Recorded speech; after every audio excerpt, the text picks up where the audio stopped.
Bonjour, bonsoir et bienvenue à Droit de Réponse. Droit de Réponse est votre magazine dominical sur Equinox Télévision qui fait le round-up des principaux sujets d'actualité qui ont retenu l'attention de la presse au cours de la semaine qui s'achève. Et cette semaine, la presse est beaucoup intéressée à l'affaire Junior Ngombe, du nom de ce jeune arrêté, déporté selon le quotidien Le Jour pour avoir tout simplement appelé ses congénères à faire leur devoir de citoyen. Ce jeune TikToker de 23 ans a été interpellé le 24 juillet dernier à Douala, où il réside, et transporté à Yaoundé au secrétariat d'État à la Défense. Et pourquoi? Eh bien, sur les réseaux sociaux, Junior Ngombe avait, dans ses vidéos, appelé la jeunesse camerounaise à s'inscrire massivement sur les listes électorales pour 2025. Dénonçant la mainmise du RDPC sur le système, il plaidait pour une alternance. Il a été libéré en milieu de semaine sans son téléphone, précise le quotidien du jour. Le journal Le Messager commente que la liberté d'expression est malmenée à la veille de l'élection présidentielle de 2025. Le journal rappelle qu'avant l'arrestation et la déportation de Junior Ngombe, il y a eu l'arrêté liberticide du préfet du Foundi et l'arrestation cavalière de Steve Akam. Des actes que le journal considère comme un pied de nez à la liberté d'expression au Cameroun. Des actes qui interviennent au moment où le chef de l'État est à l'étranger dans une intense activité diplomatique qui devrait contribuer à améliorer l'image de notre pays dans le monde. Ces actes ne contribuent-ils pas finalement à saboter tous les efforts que fait le chef de l'État pour protéger l'image du Cameroun dans le monde? Ceux qui posent ces actes liberticides se souviennent-ils que le président de la République avait déclaré, comme dans un serment, dans une interview à Radio Monte Carlo le 21 juillet 1990, qu'il souhaitait qu'on garde de lui au terme de son bail à la tête de l'État camerounais, celui qui a apporté la prospérité et la démocratie. Ceux qui posent pareils actes ne sont-ils pas finalement en train de trahir le président de la République alors qu'ils disent travailler pour lui? Pourquoi multiplier ces cas de violation de liberté exactement au moment où le pays se prépare à recevoir une grande personnalité du domaine des droits de l'homme au Cameroun? Quelle image voudrait-il renvoyer? Et parlant d'image, celle de la SNH a du mal à être redorée, du moins ce temps que la lumière n'est pas faite sur l'affaire Glencore. L'administrateur directeur général vient de rendre public un communiqué dans lequel il fait savoir qu'il a saisi le tribunal criminel spécial depuis le 6 novembre 2023 pour identifier les complices camerounais des actes de corruption. Il dit espérer que l'issue de la procédure à Londres, où les auteurs de Glencore ont déjà été identifiés, et d'ailleurs attendus au tribunal londonien le 10 septembre prochain, permettra l'accélération des enquêtes au niveau du tribunal criminel spécial. Mais la question c'est pourquoi cette sortie aujourd'hui? Dans la foulée, on apprend que le secrétaire du conseil d'administration est mis à la retraite, une retraite qui s'apparente à une sanction pour avoir pris part au conseil d'administration tenu à la présidence de la République le 24 juillet dernier. La crise, selon les observateurs, n'est donc pas terminée à la Société nationale des hydrocarbures, une crise qui se poursuit maintenant sous fond de règlement de compte. Comment expliquer qu'une crise au sein d'une structure aussi névralgique dure des mois sans que quelqu'un daigne siffler la fin de la récréation? Pourquoi laisser perdurer une telle crise qui contribue à dégrader la note souveraine du Cameroun auprès des cabinets de notation? Pourquoi c'est aujourd'hui que l'ADG fait cette sortie lorsqu'on sait que dans un communiqué publié le 30 mai 2022, il niait toute implication de près ou de loin de la SNH dans cette affaire de corruption? Ces différentes sorties aux allures de règlement de compte apparents vont-ils permettre finalement aux Camerounais de comprendre la magouille autour de la gestion de son pétrole?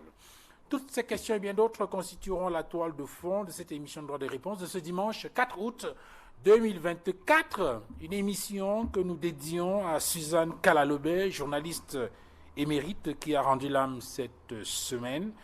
Nous adressons toutes nos condoléances et les plus attristées à toute la famille de la défunte Suzanne Kalalobé, qui a été, il faut le rappeler, chroniqueuse dans cette émission de droit de réponse.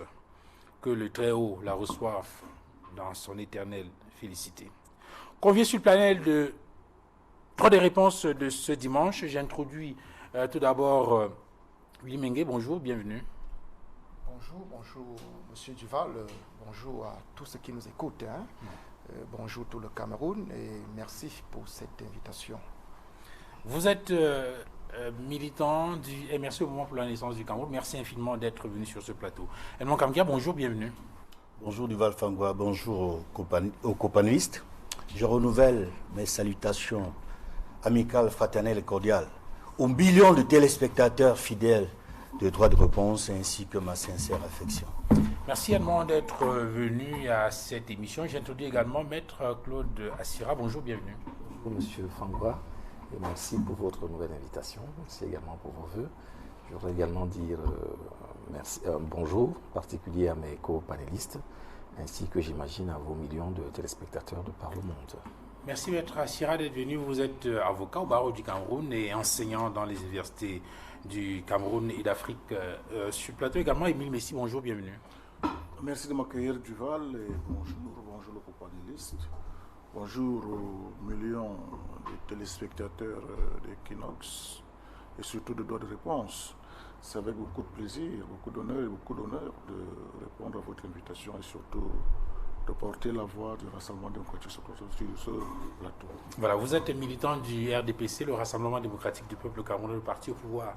Maître Claude Assira, je voudrais commencer avec vous et avec ce sujet qui a retenu l'attention de toute la presse au cours de la semaine qui s'achève, avec notamment cette affaire en rapport avec l'interpellation et la déportation, selon certains journaux, de Junior Ngombe, le jeune Junior Ngombe, à Yaoundé. Et finalement, en milieu de semaine, on a appris qu'il a été libéré. Mais il y a plusieurs questions qui se posent. Peut-être pour revenir sur les faits, eh bien, on apprend que ce jeune TikToker de 23 ans avait publié des vidéos sur les réseaux sociaux, des vidéos dans lesquelles il appelait les jeunes Camerounais à s'inscrire massivement sur les listes électorales en vue de l'élection présidentielle de 2025. Il a donc été arrêté, il a été amené à Yaoundé et en milieu de semaine, on a appris qu'il a été libéré. Toutefois, il y a quand même un certain nombre d'interrogations. La première question que je voudrais vous poser, c'est est-ce qu'on peut comprendre pourquoi c'est au CED qu'on l'a amené? Pourquoi on a évoqué le tribunal militaire? Parce que je pense que vous avez, pour pouvoir vous répondre, il faudrait que vous fassiez le rapprochement avec un de vos confrères, un de vos collègues, enfin confrères je pense, d'une chaîne concurrente qui a été interpellée à peu près dans les mêmes conditions et pour des motifs qui y ressemblent. À l'époque, je crois que nous avons eu l'occasion d'en parler ici, à l'occasion d'une de vos invitations. Nous n'étions pas sûrs, puisque sur lui, il y avait deux pistes qui étaient envisageables. Donc nous sommes restés dans des conjectures. On ne savait pas si c'était une façon détournée de le rattacher à une autre procédure qui le concernait, ou si c'était uniquement en raison d'un message qu'il avait porté sur les réseaux sociaux, et qui était un message civique. Il appelait la population à prendre conscience qu'une autre façon de faire pouvait être envisagée sur, je pense que c'est la question de gestion des hydrocarbures, voilà, oui, et autres. Bien. Donc on a exactement la réplique de ce schéma-là, de cette frilosité de l'appareil d'État qui, manifestement, j'imagine, sans doute, peu à l'aise sur ces différents bilans, pense qu'il vaut mieux étouffer l'œuf, la révolte dans l'œuf pour ne pas prendre le moindre risque, et on se retrouve avec ce genre d'aberration. C'est tout simplement un peu surprenant. Donc si vous voulez une explication, à mon avis, le mieux ce serait peut-être de poser la question à ceux qui ont commandité, qui ont ordonné ce genre de pratique. Pourquoi le tribunal militaire? Ce que je peux vous dire moi, c'est qu'en faisant uniquement l'application de la loi, il se trouve que à partir du moment où vous avez un fait, sur un fait, on pose une qualification, c'est-à-dire le nom que le législateur pénal a cru devoir donner à ce comportement-là. Et ce comportement s'assimile à ce qu'on appelle une atteinte à la sûreté intérieure. Et comme vous le savez également, depuis quelque temps, les atteintes à la sûreté sont désormais du ressort du tribunal militaire. C'est pour ça que vous voyez vous-même à quel point on se retrouve, au niveau d'aberration, on se retrouve, où un jeune de Douala, ayant fait simplement ce que beaucoup de jeunes, des millions de jeunes font dans le monde, passer des messages, se retrouve transporté de sa base de Douala, il a 23 ans, ce gamin, jusqu'à Yaoundé, le CED, ensuite le tribunal militaire. La seule autre question ici, c'est pourquoi à Yaoundé, puisqu'il y a un tribunal militaire à Douala, il me semble. Oui. Alors là, je ne suis pas en train de justifier, je vous explique simplement, j'essaye de vous expliquer à partir des éléments de compréhension qui sont les miens. La vérité, c'est que... Justement, vous êtes avocat, vous avez posé la question pour peut-être permettre d'éclairer la lanterne. Est-ce que vous comprenez pourquoi est-ce qu'on l'a amené de Douala pour Yaoundé? Oui et non. Disons que c'est absurde parce qu'habituellement, le lieu où le fait est commis est souvent lorsqu'il y a un conflit. Le droit camerounais dit que vous pouvez être justiciable de 3 endroits. Là où le fait a été commis, là où vous avez été interpellé et là où vous habitez. Bien. Dans le cas que vous évoquez, il y en a au moins 2 qui pouvaient être attractifs de la compétence des juridictions du tribunal militaire de Douala, puisque c'est le tribunal militaire qui est compétent.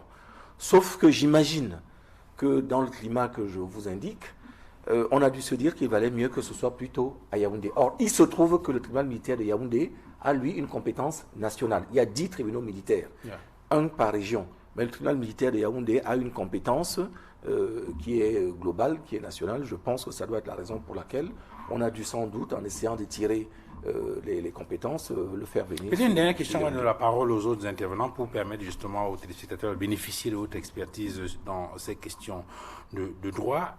Alors aujourd'hui, est-ce qu'on est fixé sur sa situation? On dit qu'il a été libéré. D'autres disent que bon, c'est un peu comme si les charges avaient été abandonnées, mais cela n'a pas été indiqué. Et on n'est toujours pas très bien fixé sur les raisons pour lesquelles, je veux dire, le motif de l'acte d'inculpation, entre autres. Est-ce que habituellement, c'est comme ça que ça se passe. Est-ce qu'il faut attendre les tout prochains jours, peut-être la prochaine convocation, puisqu'on a parlé pour certains, pour savoir exactement de quoi il est question?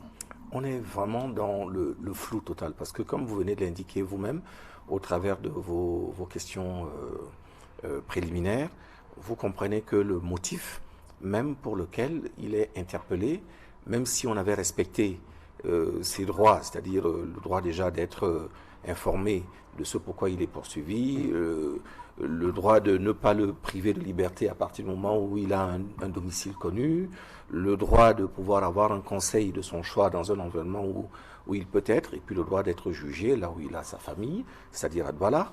S'il y avait même simplement tous ces droits périphériques respectés, on devrait déjà s'interroger sur le fait de savoir pourquoi il entre dans la machine judiciaire. Vous avez 2 types de systèmes. Vous avez des gens qui sont, on va dire, dans un système démocratique, et les gens qui sont dans une sorte de procédure pénale de forme dictatoriale. Là, en l'occurrence, vous avez quelqu'un qui émet une opinion, qui peut être dans ce qu'on appelle habituellement le parcours du crime. Vous avez un certain nombre d'étapes. Vous avez ce qu'on appelle au départ la représentation psychologique de l'infraction. Donc quelqu'un est chez lui, il s'est dit, bon, j'ai envie de faire une émeute, voilà, quelque part. Ensuite, vous avez la représentation psychologique, vous avez la résolution criminelle. Le gars s'est dit, je vais le faire. Dans un premier temps, il imaginait l'hypothèse, puis il prend l'idée. Jusque-là, c'est encore à l'intérieur de la personne. Il n'y a personne à l'extérieur, il n'y a pas une manifestation externe de la volonté telle qu'elle va s'exprimer un peu plus tard. Puis ensuite, il y a l'extériorisation qui commence par ce qu'on appelle les actes préparatoires. Les actes préparatoires sont des actes matériels, mais qui peuvent être porteur d'équivoques. La personne qui va par exemple acheter un téléphone, qui va le connecter à tel ou tel réseau pour pouvoir faire tel ou tel. Ça peut être soit pour communiquer, soit pour envoyer des photos, des vidéos, des images. Jusque-là, ça reste vraiment totalement équivoque. Et puis ensuite alors, on rentre dans ce qu'on appelle le commencement d'exécution. La loi camerounaise a choisi de commencer à poursuivre à partir du commencement d'exécution. C'est un acte matériel, mais un acte matériel qui, par sa caractérisation, sa manifestation, démontre la volonté de l'auteur de réaliser, la volonté non équivoque de l'auteur de réaliser l'infraction. Or là, malheureusement, ce qui est un système, à mon avis, en ayant agi comme ça, on se serait retrouvé dans une forme démocratique de justice pénale. Or là, en l'occurrence, on est allé le récupérer à un stade relativement en amont du processus pour des raisons qu'on n'arrive pas à comprendre. On le ramène à Yaoundé. Bon, pour ce que j'ai entendu dire quand même, il a été bien traité.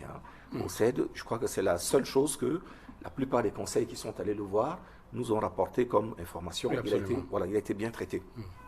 Et on a permis aux avocats, ce qui n'est pas toujours le cas, parce que chaque fois qu'on a interpellé souvent des gens, notamment dans d'autres événements, je pense à ceux de la crise anglophone ou du MRC, la crise post-électorale, on a souvent eu, nous, avocats, nous avons eu beaucoup de mal à les identifier dans les postes de privation de liberté où ils avaient été parfois dispatchés. Tout ça, évidemment, en violation flagrante du Code de procédure pénale. Mais lui, il a au moins été identifié, envoyé en un lieu précis. Les avocats qui ont voulu le voir ont pu avoir des entretiens avec lui sans aucune difficulté. Là où on est un peu surpris, simplement, c'est que quand on doit l'amener après la période de garde à vue, on doit le présenter au commissaire du gouvernement qui représente le ministère public. Ça s'appelle habituellement un déferment. Et habituellement, le déferment, c'est l'entretien que le procureur, la présentation à l'autorité de poursuite, qui devra donc faire le choix de l'option qu'il va entreprendre. Et c'est donc là où, du coup, on apprend qu'il a été remis en liberté. Est-ce sur la base d'instructions qui ont été données de la présidence, du ministère de la Défense ou d'ailleurs, on n'en sait rien. Est-ce l'opinion? Est-ce les éléments judiciaires, les éléments de la procédure qui ont révélé la fragilité des charges, des éléments qui pouvaient, des suspicions qui pouvaient éventuellement peser contre lui?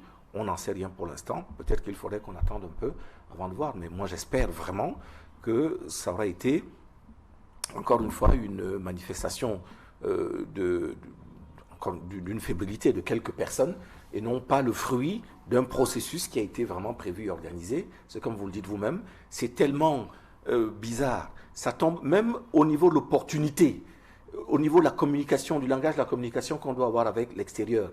Nous avons un président de la République qui sort de moins en moins, qui pour une fois est sorti, qui est le visage de ce Cameroun fraternel et protecteur. Et pendant qu'il n'est pas là, dans son dos, vous avez ce genre de pratique.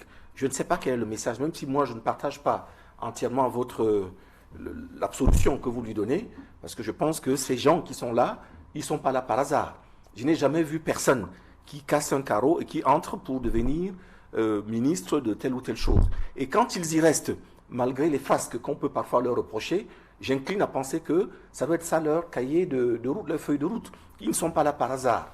Donc quand vous vous dites toujours non, ces gens ont oublié et trahissent la pensée du président de la République, je pense qu'il est temps que le président de la République finisse par se rendre compte que si c'est vraiment des gens qui sont en travers de sa volonté, il y a quelque chose à faire. Alors, Émile Messi, le président de la République, Paul Biya, déclarait dans une interview à Monte Carlo, une interview qui était conduite par Yves Mourouzi, c'était le 21 juillet 1990, qu'il souhaitait qu'on garde de lui l'image de celui qui a apporté la démocratie et la prospérité. Et pour les biaïstes, évidemment, le président de la République se bat comme il peut et met en place des moyens pour permettre la libre expression démocratique, la libre expression politique. On ne va pas revenir sur un certain nombre d'éléments qu'on peut mettre sur son compte. D'abord, entre autres éléments, on se souvient que même dans votre propre formation politique, il y en a qui étaient opposés au multipartisme et le chef d'État leur a dit, écoutez, il n'y a rien à faire, la situation est irréversible, préparez-vous au multipartisme, préparez-vous à la concurrence. Alors aujourd'hui, au moment où le chef de l'État, on va dire, est en visite à l'étranger, dans une intense activité diplomatique, pour redorer, peut-être pas redorer, mais permettre d'améliorer l'image de marque du Cameroun. J'indiquais, et certainement cela va être confirmé dans les heures à venir, qu'il y a une grande personnalité du monde des droits de l'homme qui arrive au pays, et le président de la République qui est en train de préparer tout cela. Et c'est à ce moment que vous avez des gens qui multiplient des cas, des actes de violation des droits de l'homme. Le journal Le Messager rappelait qu'il y a eu cet arrêté liberticide du préfet du Foundi. Ensuite, il y a eu cette arrestation, quel est l'adjectif qu'il a utilisé, de Steve Akam, et maintenant Junior Gombe. Est-ce que vous n'avez pas le sentiment qu'au sein de votre formation politique, ou peut-être qu'ils ne sont pas du RDPC, mais qu'il y a des gens qui, tous les jours, disent travailler pour le chef de l'État, mais qui en réalité posent des actes qui peuvent être apparentés à une sorte de conspiration? Je crois que votre question est précise. Le chef de l'État plante le décor. Je veux qu'on se souvienne de moi comme celui-là qui a amené la démocratie et la prospérité. Nous y sommes. Puisque c'est le cas de Junior Ngombe qui nous sert de prétexte, parlons-en en une seconde avant d'aborder la question de fond. Je crois que Maître Assira nous a bien rappelé les faits, même s'il est libre dans les commentaires. Il nous a fait savoir que l'arrestation de Junior Ngombe fait suite à ces déclarations qui peuvent être jugées séditieuses, susceptibles de provoquer l'insurrection et tous les troubles. Donc, sur ce fait, son interpellation est fondée en droit, d'après ce qu'il a dit. Maintenant donc, pourquoi il est déporté à Yaoundé et non à Douala, alors qu'il y a également un tribunal militaire à Douala? Il vous a également répondu que le tribunal militaire de Yaoundé a une compétence nationale et que le problème ne se posait pas à ce niveau. Troisième élément, je veux peut-être compléter ce qu'il a dit. C'est maintenant pourquoi l'avoir libéré. Non, il faut être clair. Il a été libéré sous caution. Et il a un garant, Maître Kerimuna. Ça, c'est ce que je peux compléter par rapport à tout ce qu'il a dit. Pour dire que c'est une procédure normale. Au moment où on aura besoin de lui, il devra être là pour répondre. Les poursuites ne sont pas arrêtées. Et là aussi, j'ajoute un commentaire parce que quelques heures après seulement, on a appris qu'il a été reçu au concours de la police. Inspecteur de police, comme élève inspecteur de police, si jamais les visites médicales et tout ce que ça comporte se passaient bien, et en espérant bien évidemment que ces poursuites n'iront pas très loin pour compromettre peut-être son entrée dans ce corps d'élite, dans ce grand corps. Je voudrais dire que la jeunesse à 23 ans, on est civilement et pénalement responsable. Et vous verrez donc que par là donc, au-delà des critiques sur les droits de l'homme, est-ce que ce jeune homme, depuis qu'il mène tranquillement ses activités, a été interpellé? Non. Mais il s'est engagé dans une affaire, je dirais, où il n'avait pas suffisamment de cotes. Mais inviter les liberté d'expression, inviter les jeunes à s'inscrire massivement sur les listes électorales. En quoi est-ce que cela est Ce séditieux? n'est pas tout. Si vous avez bien suivi Maître Assira, je respecte Maître Assira, c'est un maître, il est dans son domaine. Il vous a rappelé que ces propos qu'il a tenus, qui ne sont pas forcément l'appel aux inscriptions, c'est ce que nous faisons chaque jour, même sur les plateaux, un peu partout. Les gens disent allez vous inscrire, ça n'a jamais gêné personne. Mais il est allé au-delà. Et je vous dis donc que ces propos ont été peut-être jugés de séditieux, susceptibles de provoquer des insurrections et autre chose. On ne le dit pas maintenant, la justice appréciera. C'est pour ça que moi j'ai dit, j'ai apprécié son intervention. Nous ne l'avons pas condamné pour l'instant. Est-ce que ce qu'il a fait est susceptible d'une interpellation? Oui. Là, le débat ne se pose plus. Bon. Maintenant, jusqu'où? Ce n'est pas de notre ressort. On ne commande pas. Maintenant, sur la forme, nous restons. Et nous disons qu'il a été libéré sous caution. Oui, et son garant est bien Maître Kerimuna. Mais même sur les raisons de son arrestation, il y a un débat. Et je crois qu'en écoutant très Maître Assira, il a indiqué que, je crois avoir bien compris, que c'était même prématuré. Qu'est-ce qui est prématuré? On aurait dû attendre qu'il y ait peut-être un début de commencement de l'infraction pour avoir des éléments plus probants qui permettent de l'interpeller. Non, ce n'est pas ce qu'il a dit. Je crois qu'il voulait dire que sa ce qu'il libération... a dit, c'est ce qu'il voulait dire, parce qu'il faut... Je pense qu'il voulait dire que sa libération, avant de le présenter chez le procureur, chez le commissaire du gouvernement, a peut-être surpris tout le monde, puisque c'est le juge qui devait décider si on devait le déférer ou si on devait le libérer. Je crois que c'est ce qu'il a dit. Bon, en tout cas, il est encore là. Ça veut donc dire qu'il est sous garant. On ne l'a pas libéré pour dire que les procédures, les poursuites sont finies. Il va comparaître à tout moment, jusqu'à ce qu'on le libère définitivement ou pas. Alors revenons maintenant sur ce que vous avez appelé... On revient donc sur des questions des droits de l'homme, sur des questions de liberté. Parce que c'est de ça qu'il s'agit aujourd'hui. Lorsque vous avez lu votre papier, vous avez parlé des atteintes aux droits de l'homme. Des atteintes, ceci, on a fait ceci, on a fait cela. Mais si nous rentrons dans la philosophie même des libertés, qu'est-ce qu'être libre, Duval? Si moi je suis libre pour exprimer mes opinions, oui. Liberté de penser, liberté d'aller et venir, liberté de faire ceci.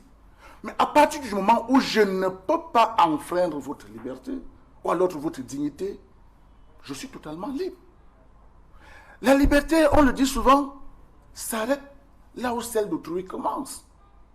Quelle est cette liberté qui peut mettre dans la société en péril? Ce n'est plus de liberté. Les libertés dans ces conditions-là s'accompagnent également du respect de la loi, du respect de ses propres devoirs. La question des libertés aujourd'hui, des droits de l'homme aujourd'hui, ça devrait donc être une question de l'éducation pour tous. Parce que c'est facile de dire que le président a dit qu'on est libre, chacun peut faire. On n'a plus besoin de parler marquis pour faire expression. Mais du moment où on peut mettre la société en péril, le vivre ensemble, il y a un problème. Qu'est-ce qu'être libre aujourd'hui? Vous êtes professionnel de la communication. Il y a des canons de la communication. Il y a des choses qu'on peut dire et des choses qu'on ne peut pas dire. Il y a la manière même de dire des choses en évitant tout simplement que la société que nous sommes en train de construire tous, que l'unité nationale que nous sommes en train de prôner tous, que le vivre ensemble que nous souhaitons de tous nos voeux ne soit pas ébranlé. Voilà toute la problématique aujourd'hui. S'exprimer n'est pas simplement le problème. Mais du moment où je mets toute la société ou bien autrui, sa liberté aussi en difficulté, il y a un problème. Jean-Jacques Rousseau nous interpellait d'ailleurs très profondément à ce niveau-là. Être libre, c'est respecter la loi qu'on s'est donnée. Voilà la liberté aussi. Mais les questions de droits de l'homme sont une préoccupation mondiale. Les droits de l'homme. C'est pour ça que j'ai dit, aujourd'hui, dans le monde moderne, ça ne doit plus simplement préoccuper des experts de droits de l'homme, des avocats, des magistrats, des juges. La question des droits de l'homme aujourd'hui, ou ce que j'appelle l'éducation aux droits de l'homme aujourd'hui, doit interpeller toute la conscience internationale et nationale, dans le sens que on devrait même l'inscrire dans le champ transversal de l'éducation. C'est-à-dire, quel que soit le champ disciplinaire où vous êtes, vous devez avoir des modules en éducation aux droits de l'homme. Quel que soit ce que vous faites, chimiste, géographe, c'est par quoi, que ce soit comme l'éducation à l'environnement, que ce soit comme l'éducation à la paix, que ce soit des valeurs qu'on intègre chaque jour. Donc, les questions de droits de l'homme restent posées de façon profonde parce que notre éducation n'a pas toujours reçu des préceptes en matière d'éducation aux droits de l'homme. On fait des choses chaque jour, peut-être par ignorance. Alors, puisque vous dites que la liberté, c'est aussi le respect des règles, des lois qu'on s'est données, qu'on s'est fixées, qu'on s'est établies, en citant certains philosophes, mais il revient également à l'État qui est garant de ces libertés-là, aussi de respecter la réglementation des lois. Selon certains journaux que nous avons parcourus, il se trouve que les conditions dans lesquelles il était interpellé ne correspondaient pas exactement à ce que la loi prévoit. Lorsqu'on interpelle, il me semble, maître, qu'il y a au minimum un mandat d'amener. Enfin, je veux dire que si moi je voulais faire établir un échange avec, je vais lui demander. Le Cameroun a, on dit, à peu près 23-24 millions d'habitants. On dit qu'il y a à peu près 60 à 70% qui sont des jeunes. Si aujourd'hui, tous ces jeunes décidaient de faire des TikTok, est-ce que vous allez vous en sortir à interpeller tout le monde systématiquement? Donc, essayez d'être un peu moins schizophrène dans votre perception de la démocratie. Les personnes qui portent aujourd'hui le plus atteinte à la démocratie, au savoir-vivre, ce sont les gouvernants. C'est ceux qui sont là. Par le fait que l'ascenseur social, il y a longtemps qu'ils l'ont mis en panne, qu'ils l'ont bloqué.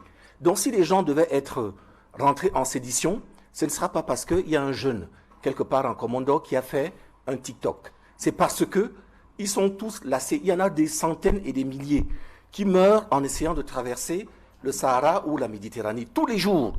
À aucun moment, vous ne posez ces problèmes-là sur la table pour qu'on essaye d'en discuter. C'est tout ça qui finit par exaspérer. Qu'on s'acharne uniquement sur quelqu'un parce qu'à un moment donné, il a fait un message d'un jeune qui trahit simplement le trop-plein qu'il peut avoir en lui. Je crains que franchement, non seulement le diagnostic de départ ne soit mauvais, mais que par ailleurs, plus tard, que la médication, le remède que vous essayez d'apporter, ils finissent par vous dépasser vous-même. Parce qu'il n'y aura jamais assez de policiers, il n'y aura jamais assez de membres du BIR, il n'y aura jamais assez de prisons pour arriver à endiguer l'ensemble des colères que les gens subissent aujourd'hui au Cameroun. C'est peut-être ça qui devrait être votre discours.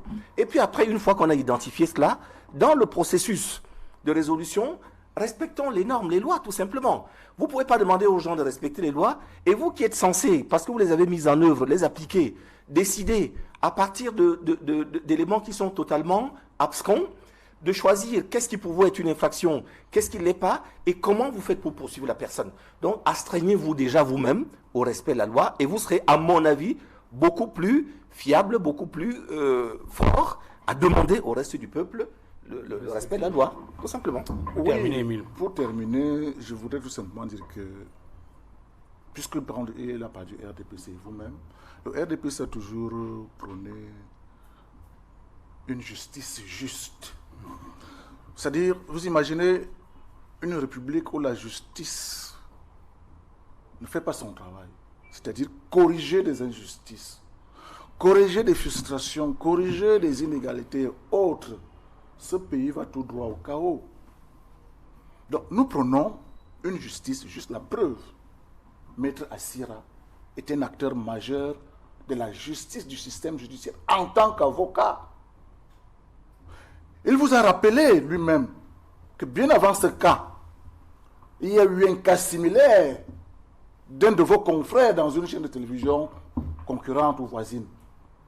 On sait le sort qui a été réservé à celui-là. Ce n'est pas...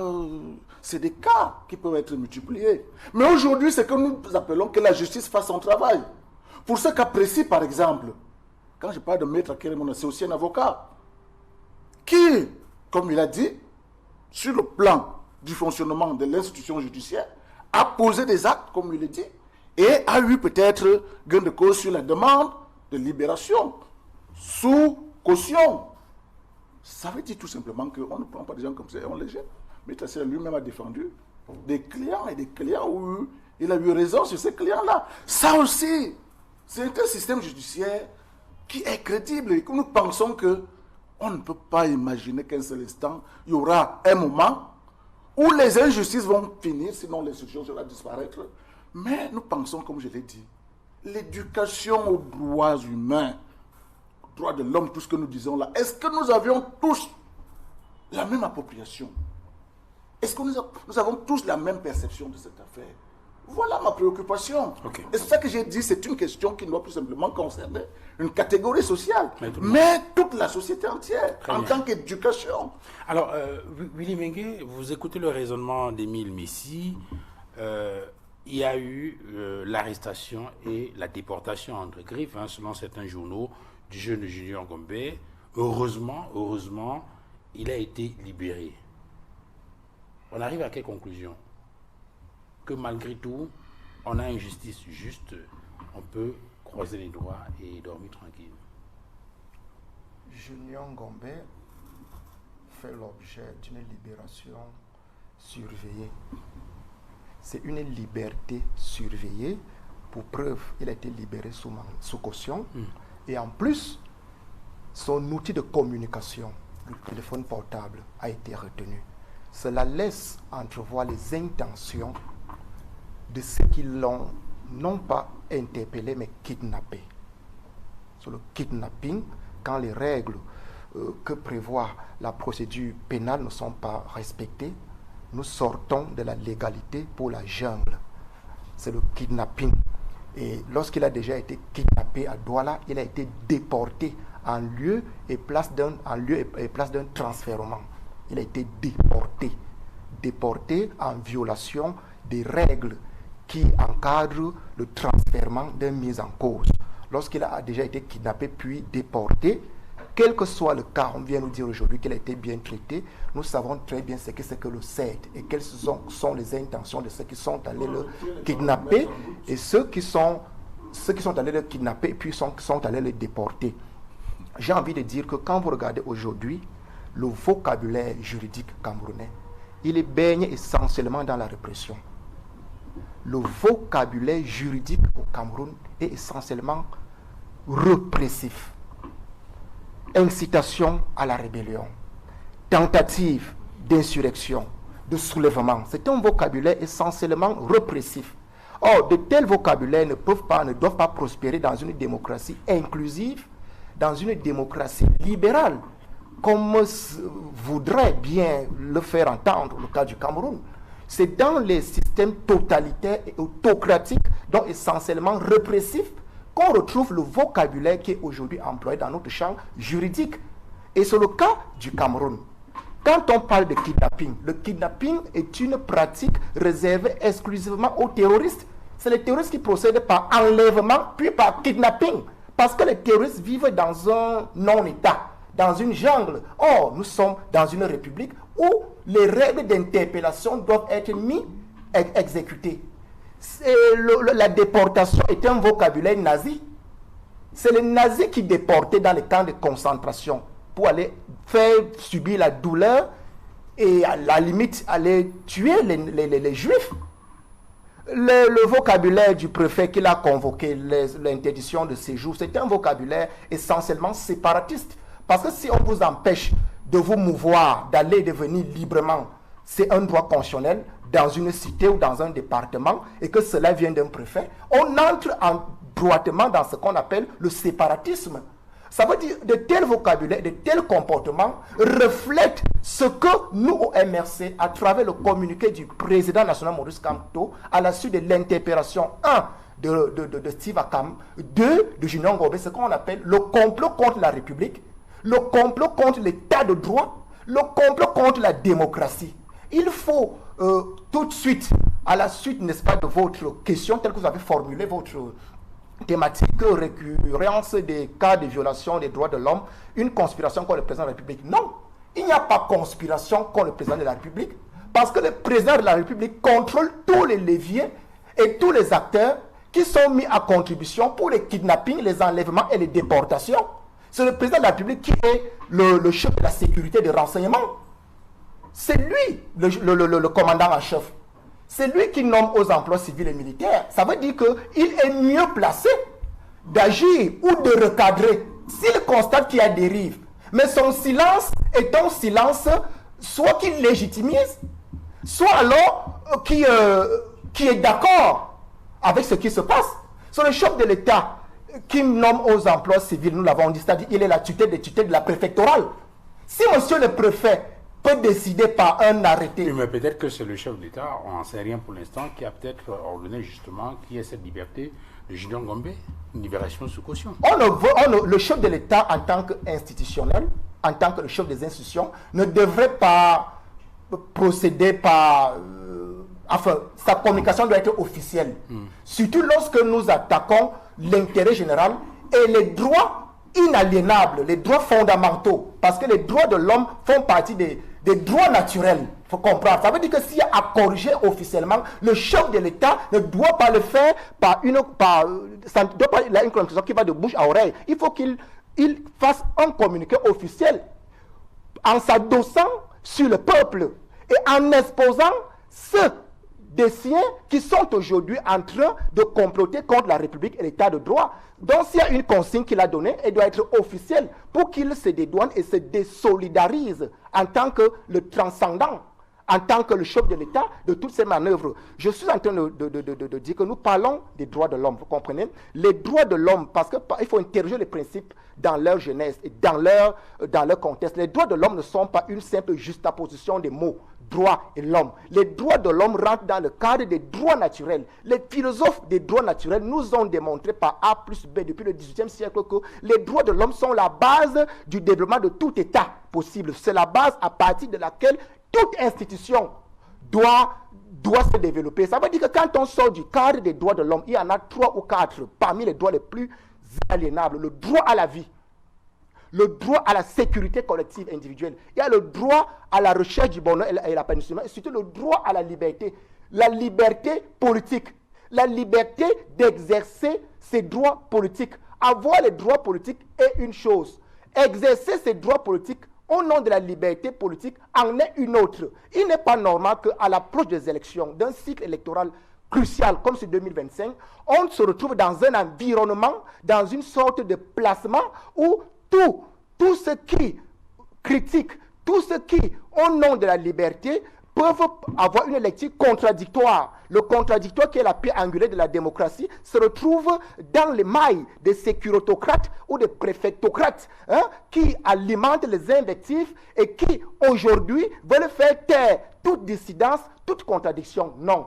Ça, c'est un problème qui risque de nous amener à un environnement des élections non apaisé. Or, on a besoin des élections libres et transparentes. Donc, il faut que l'environnement sécuritaire et préfectoral, l'environnement qui doit respecter les droits de l'homme, respecte les engagements de notre pays. Donc, cette violation des droits de l'homme permanente sur le cas de Junior Ngombe, sur le cas de Steve Akam, sur le cas des nombreux militants du MRC, parmi lesquels ils sont encore aujourd'hui en prison, il faut n'est-ce pas, sortir de là. Il faut aménager un climat qui permet que l'intégrité de l'État, les engagements que l'État a pris, les engagements envers lui-même, quand on va dans la Constitution, aller lire le préambule de la Constitution.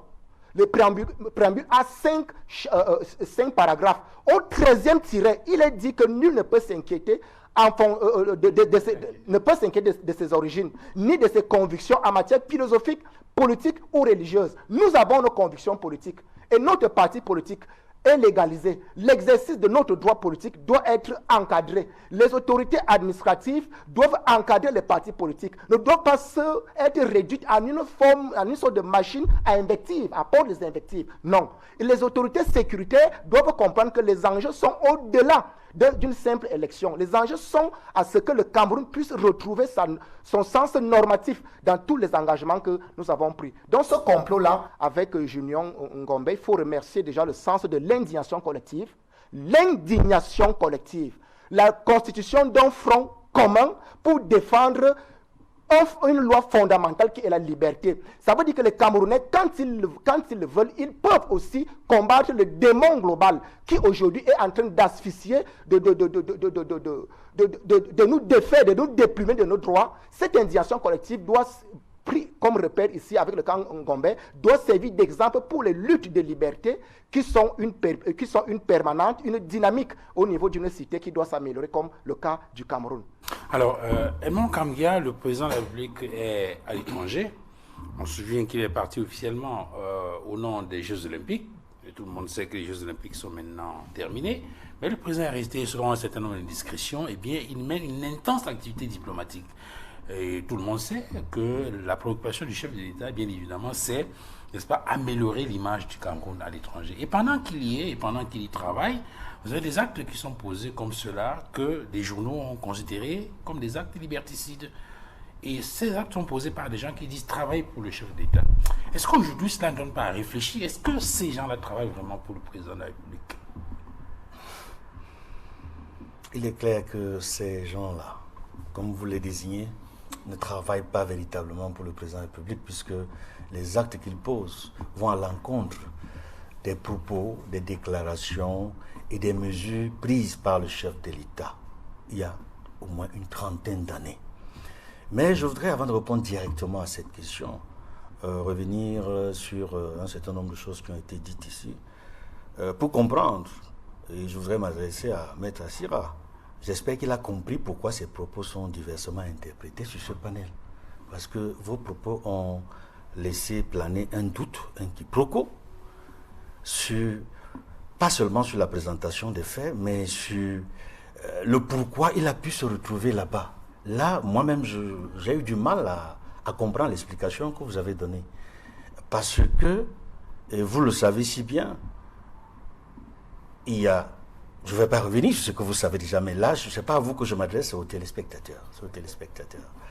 Vous savez très bien que la législation camerounaise, le droit camerounais, le droit positif camerounais, comporte une disposition importante. Je sais pourquoi je la rappelle, l'article 45 de la Constitution, qui parle des traités et conventions lorsqu'ils sont régulièrement signés et ratifiés. Ils ont dès leur publication une valeur supérieure aux lois. C'est que vous le savez, beaucoup, peut-être certains ne le savent pas parmi les téléspectateurs.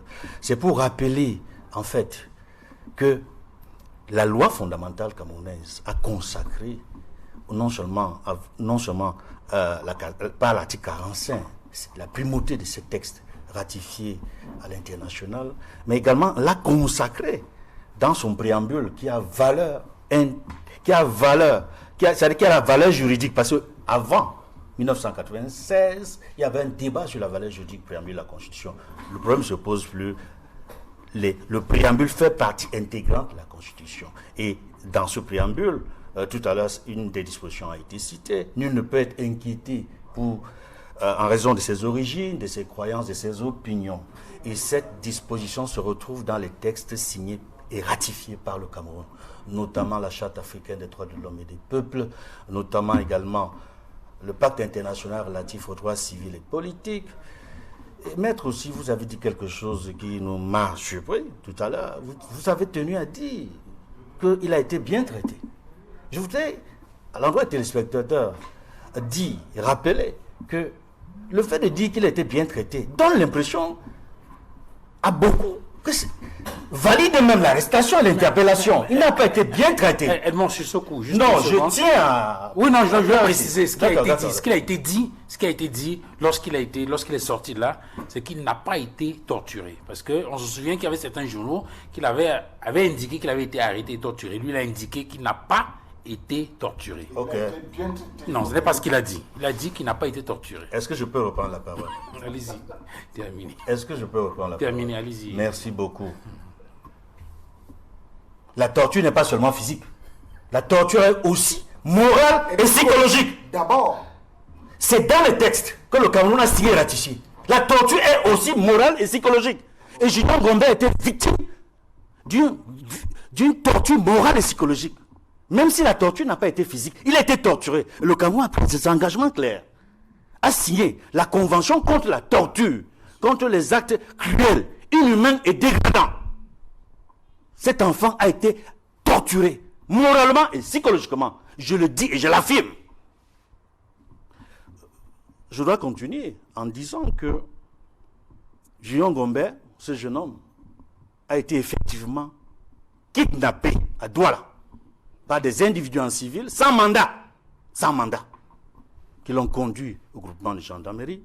Il a été effectivement déporté à Yaoundé parce que l'interpellation arbitraire, l'arrestation arbitraire, en violation du code de procédure pénale, effectivement. Il a été déporté. Il s'est retrouvé à Yaoundé,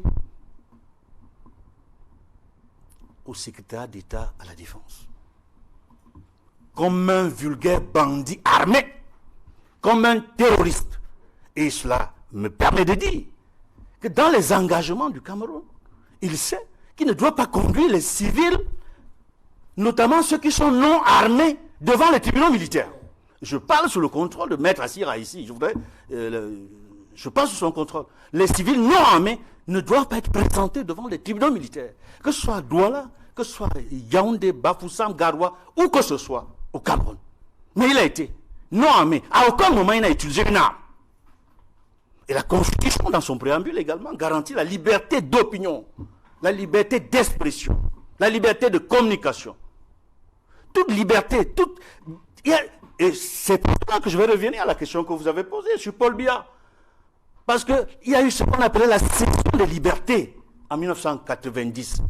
Une série de lois ont été adoptées et promulguées par le président Paul Biya le 19 décembre 1990, y compris la loi sur les partis politiques, la loi sur la liberté de communication sociale, la loi sur les associations, et de nombreuses lois, comme la loi sur la liberté de réunion et régime politique, des libertés publiques, oui.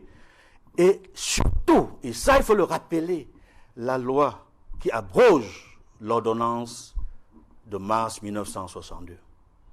Parce que visiblement, au Cameroun, on est retourné 54 ans en arrière. Parce qu'une loi abrogée, ces dispositions ont été reprises, distillées dans certaines dispositions du code pénal et surtout dans la loi de décembre 2014 portant répression des actes terroristes. Et je dois dire ici que le Cameroun, lors de l'un de ses récents passages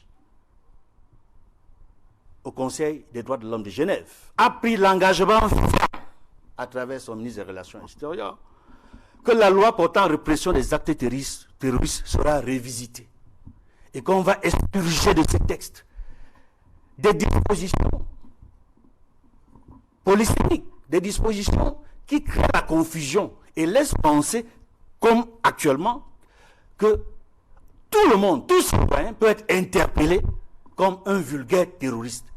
Et vous voyez bien, beaucoup de Camerounais, beaucoup de citoyens, y compris des acteurs politiques, sont actuellement en prison à cause de la loi portant répression des actes terroristes, alors que des hommes politiques ne sont pas des terroristes, alors que des défenseurs des droits de l'homme ne sont pas des terroristes, alors que des journalistes ne sont pas des terroristes, mais beaucoup se retrouvent dans les liens de la prévention.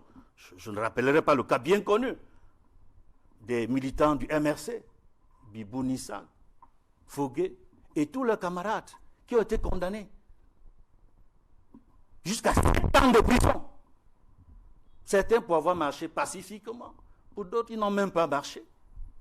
Mais ils sont considérés par les qualifications, l'inculpation, insurrection, rébellion, soulèvement. Et ce jeune homme, Julien Gombe, on parle d'incitation à la rébellion. Mon Dieu, cet enfant a pris la rébellion où? Il s'est formé où? Il a un groupe armé où? Mais le Cameroun, écoutez, si nous sommes un état de droit, nous devrons avoir honte. Honte d'envoyer un enfant qui n'est pas armé en prison. Et je dois dire ici, comprenez mon émotion, nous ne sommes pas un exemple.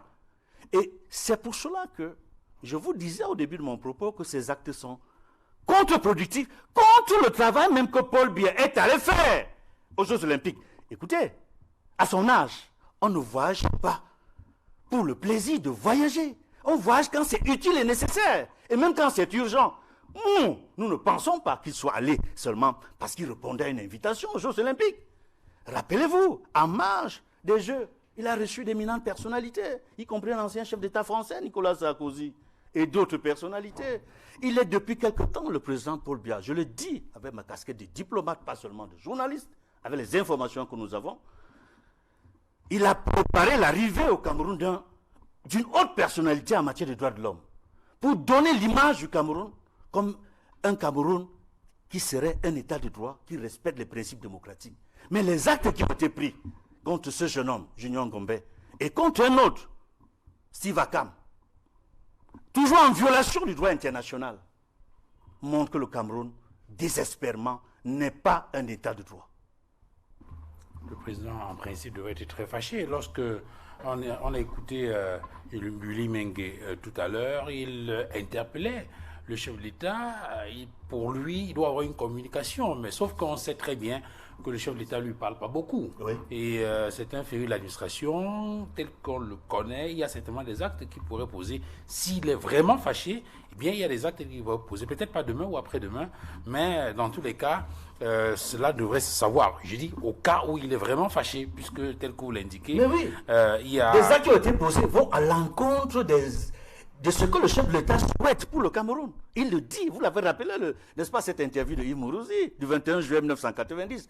Parce qu'à son âge, en fait, il veut que ça se réalise comme l'homme qui a apporté la démocratie et la prospérité. Hélas, ceux qui l'entourent, ceux qui prétendent au commis de l'État travailler pour lui, l'enfoncent davantage. Willy Mengue, je voudrais qu'on avance un tout petit peu. Vous avez indiqué, on a pris le cas des droits qui sont bafoués ça et là. Vous avez interpellé le président de la République qui devrait, chaque fois qu'il y a un acte qui ne correspond pas à son esprit, devrait le faire savoir. Il y a une crise qui dure à la SNH depuis plusieurs mois maintenant. Le président de la République n'a pas encore dit exactement ce qu'il pense de ce sujet.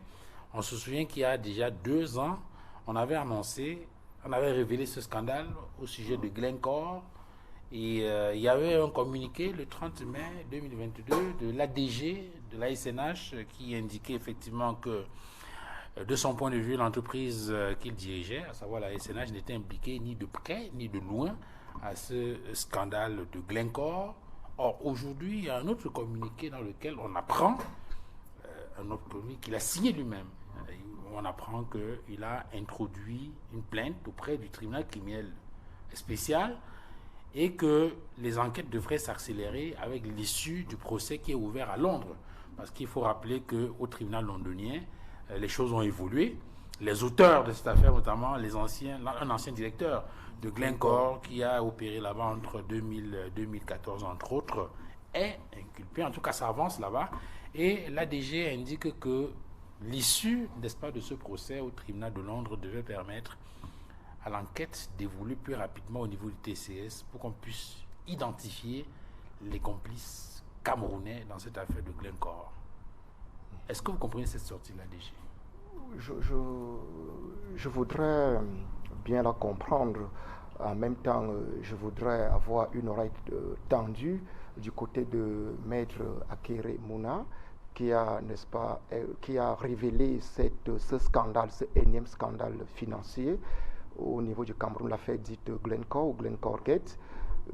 Parce que s'il faut comprendre la sortie du directeur général de la Société nationale des hydrocarbures, la SNH, qui nous révèle d'ailleurs que depuis le mois de septembre 2023, une plainte avait été déposée déjà auprès du tribunal criminel spécial pour poursuivre les complicités internes, c'est-à-dire nationales, sur cette grosse affaire de 7 milliards de francs CFA qui se balade dans les poches des uns et des autres, et que l'objectif de cette communication rendue publique par le DG de la SNH étant d'espérer qu'à l'issue de ce procès qui va se tenir à Londres, il y aurait certainement la publication des noms des complicités internes, parce que les grands cadres de Glencore sont appelés à comparaître à Londres, et certainement en tant qu'acteurs principaux, ils vont peut-être permettre d'identifier ceux au niveau national sont impliqués. Je peux comprendre cet enthousiasme-là, et je peux comprendre que ce sera un élément important pour que le TCS se prononce définitivement ou alors en profondeur sur cette question. Mais en même temps, je vous ai dit, Maître Akere Mouna pose quand même des questions assez objectives. Il est étonné du comportement pas toujours constant ou rectiligne, un comportement non rectiligne de la SNH, parce que la SNH, lorsque Maître Akere Mouna a déjà posé sur la place publique cette affaire de Glencore, tout de suite la SNH a réagi en disant que cela ne pouvait pas être possible parce que la SNH respecte l'éthique et que les hauts fonctionnaires, que ce soit de la SNH, que ce soit de la Sonara, ne pourraient pas être impliqués dans ce scandale financier. Ça nous a tous rendus perplexes, et la SNH a brillé aussi par certains silences jusqu'à ce jour, quand il entre directement dans le jeu, en nous rappelant qu'il y a déjà une plainte. Donc ça veut dire quoi? Ça veut dire qu'il faudrait vraiment que les motivations de la SNH, à travers cette correspondance qui date d'il y a un jour, puissent être objectives. Parce que ce que le peuple camerounais voudrait, c'est que les complicités, les acteurs nationaux qui sont des hauts cadres de la SNH, des hauts cadres de la Sonara qui sont impliqués dans ce scandale de 7 milliards de francs en termes de corruption, puissent être, n'est-ce pas, répondre de leurs actes devant la juridiction, les juridictions nationales. Et il y a une compétence, le TCS est compétent sur ces questions-là. C'est une préoccupation importante pour les Camerounais. Autre préoccupation, c'est que quand on sortira de là, les Camerounais, au sujet de la gestion de la SNH, c'est-à-dire de la gestion de l'exploitation du pétrole et des champs gaziers camerounais, le plus grand problème, le problème des Camerounais, c'est de savoir où vont les fonds de la SNH, c'est-à-dire l'argent du pétrole, l'argent du gaz. Il va où? Il sert à quoi? Quels sont les montants? Quelle est la planification qui peut être faite? Vous rappelez que le Cameroun, il est entré dans l'initiative de la transparence pour les extractions des industries extractives, autant pour moi litier, à peine il est sorti récemment, parce que le Cameroun ne respecte pas l'objectivité et la transparence nécessaire dans l'exploitation de ces ressources gazières et pétrolières. C'est pour cela que récemment le Cameroun est sorti de litier, qui exige la transparence, vous comprenez? Il y a une gestion opaque dans nos ressources naturelles, y compris y compris le pétrole et le gaz. Donc, qu'est-ce que nous produisons? Cet argent va où? Ça, c'est les préoccupations fondamentales, parce que l'exploitation des ressources naturelles qui appartiennent au peuple doivent faire l'objet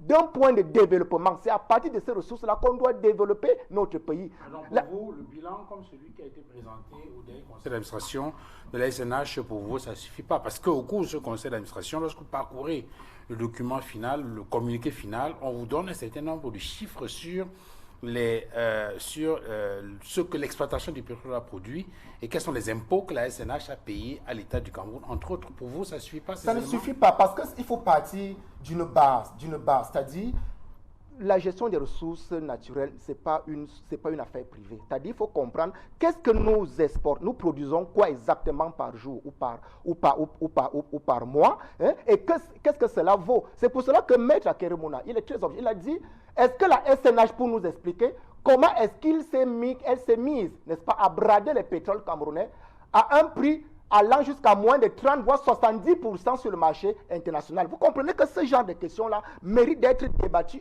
sur la grande poste. Ça veut dire que la performance en chiffres présentée lors du dernier conseil d'administration tenu peut-être par intrigue au niveau de la présidence de la République à leur place au niveau du siège de la SNH laisse amplifier même ce doute-là.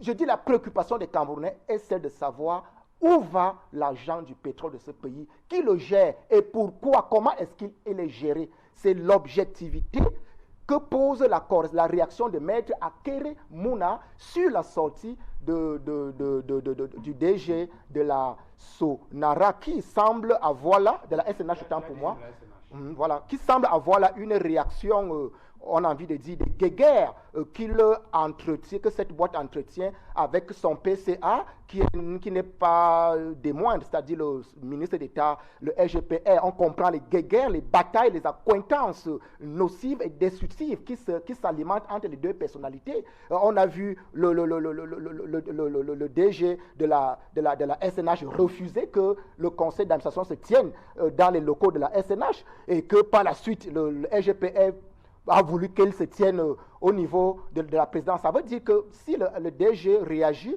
parce qu'il voulait juste nuire à quelqu'un ou bien il voulait réagir aussi en disant que bon, je contrôle ce nombre de choses, ça veut dire qu'on rentre dans les subjectivités. On voudrait avoir une objectivité, une traçabilité dans la gestion des ressources pétrolières et gazières parce que leur apport sur le produit intérieur brut est important, leur apport sur le développement socio-économique est important. Émile Messi, certains analystes établissent un lien entre cette sortie de l'ADG au sujet de Glencore et l'ambiance est très tendue à la SNH depuis le conseil d'administration du 24 juillet dernier. D'ailleurs, dans la foulée, on a appris que le secrétaire du conseil d'administration a été envoyé en retraite. Bon.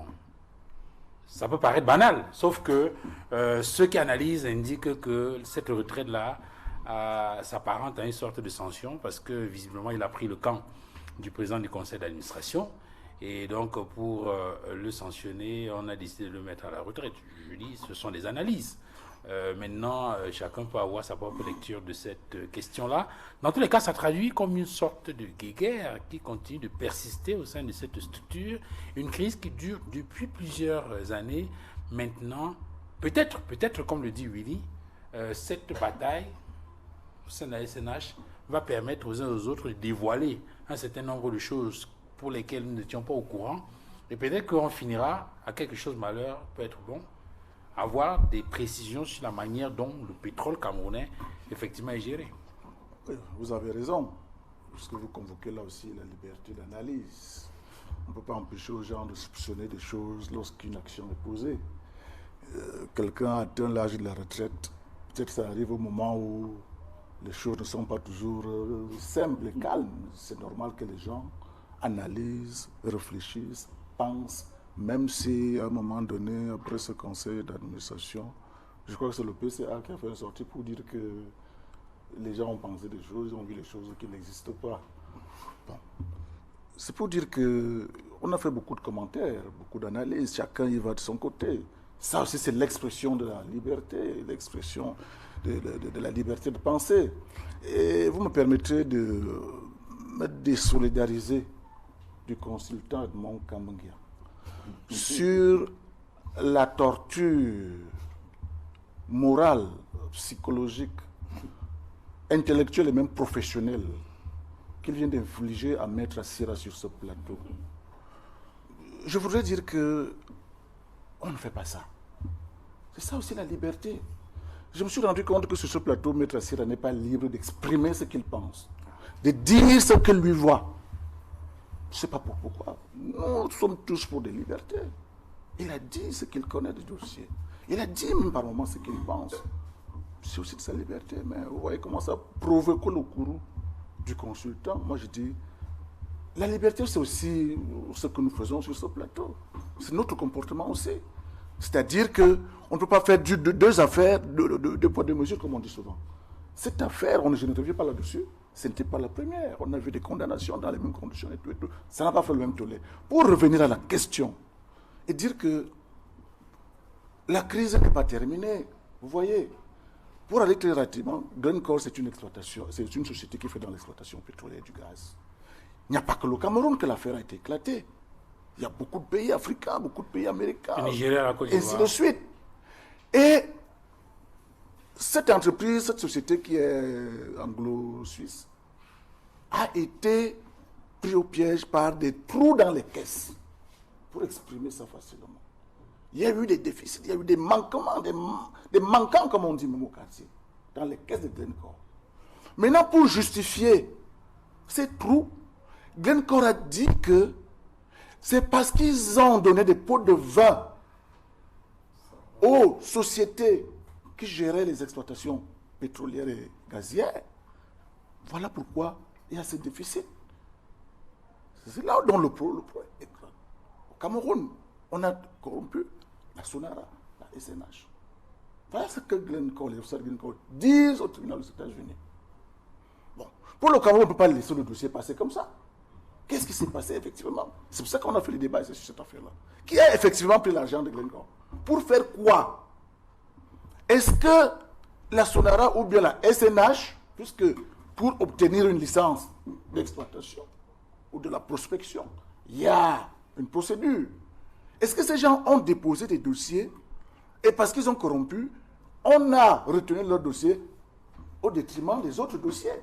Qu'est-ce qui s'est passé pour que de telles déclarations soient faites? Et vous savez bien que aux États-Unis, ils ont un principe. Lorsque le dossier, l'affaire est déclenchée, je pose la question, on parle sur Cameroun. Vous plaidez coupable ou non coupable? Si vous dites que vous plaidez coupable, on laisse tomber les procédures. C'est pour cela donc que le président du conseil d'administration avait écrit au tribunal américain pour demander les éléments du dossier qui accusent donc le Cameroun d'avoir pris les pots de vin dans cette affaire. Le président du conseil d'administration de la SNH. De la SNH avait saisi les autorités américaines pour voir clair sur ce dossier-là. Or, je parle sous le contrôle de Maître Sira. Le dossier a été plombé sur ce principe. Et il y a eu des amendes pour certains pays des États-Unis, tout ça, où Glencore a des amendes. Bon, aujourd'hui, je suis parfaitement d'accord qu'il ne fallait pas laisser tomber le dossier.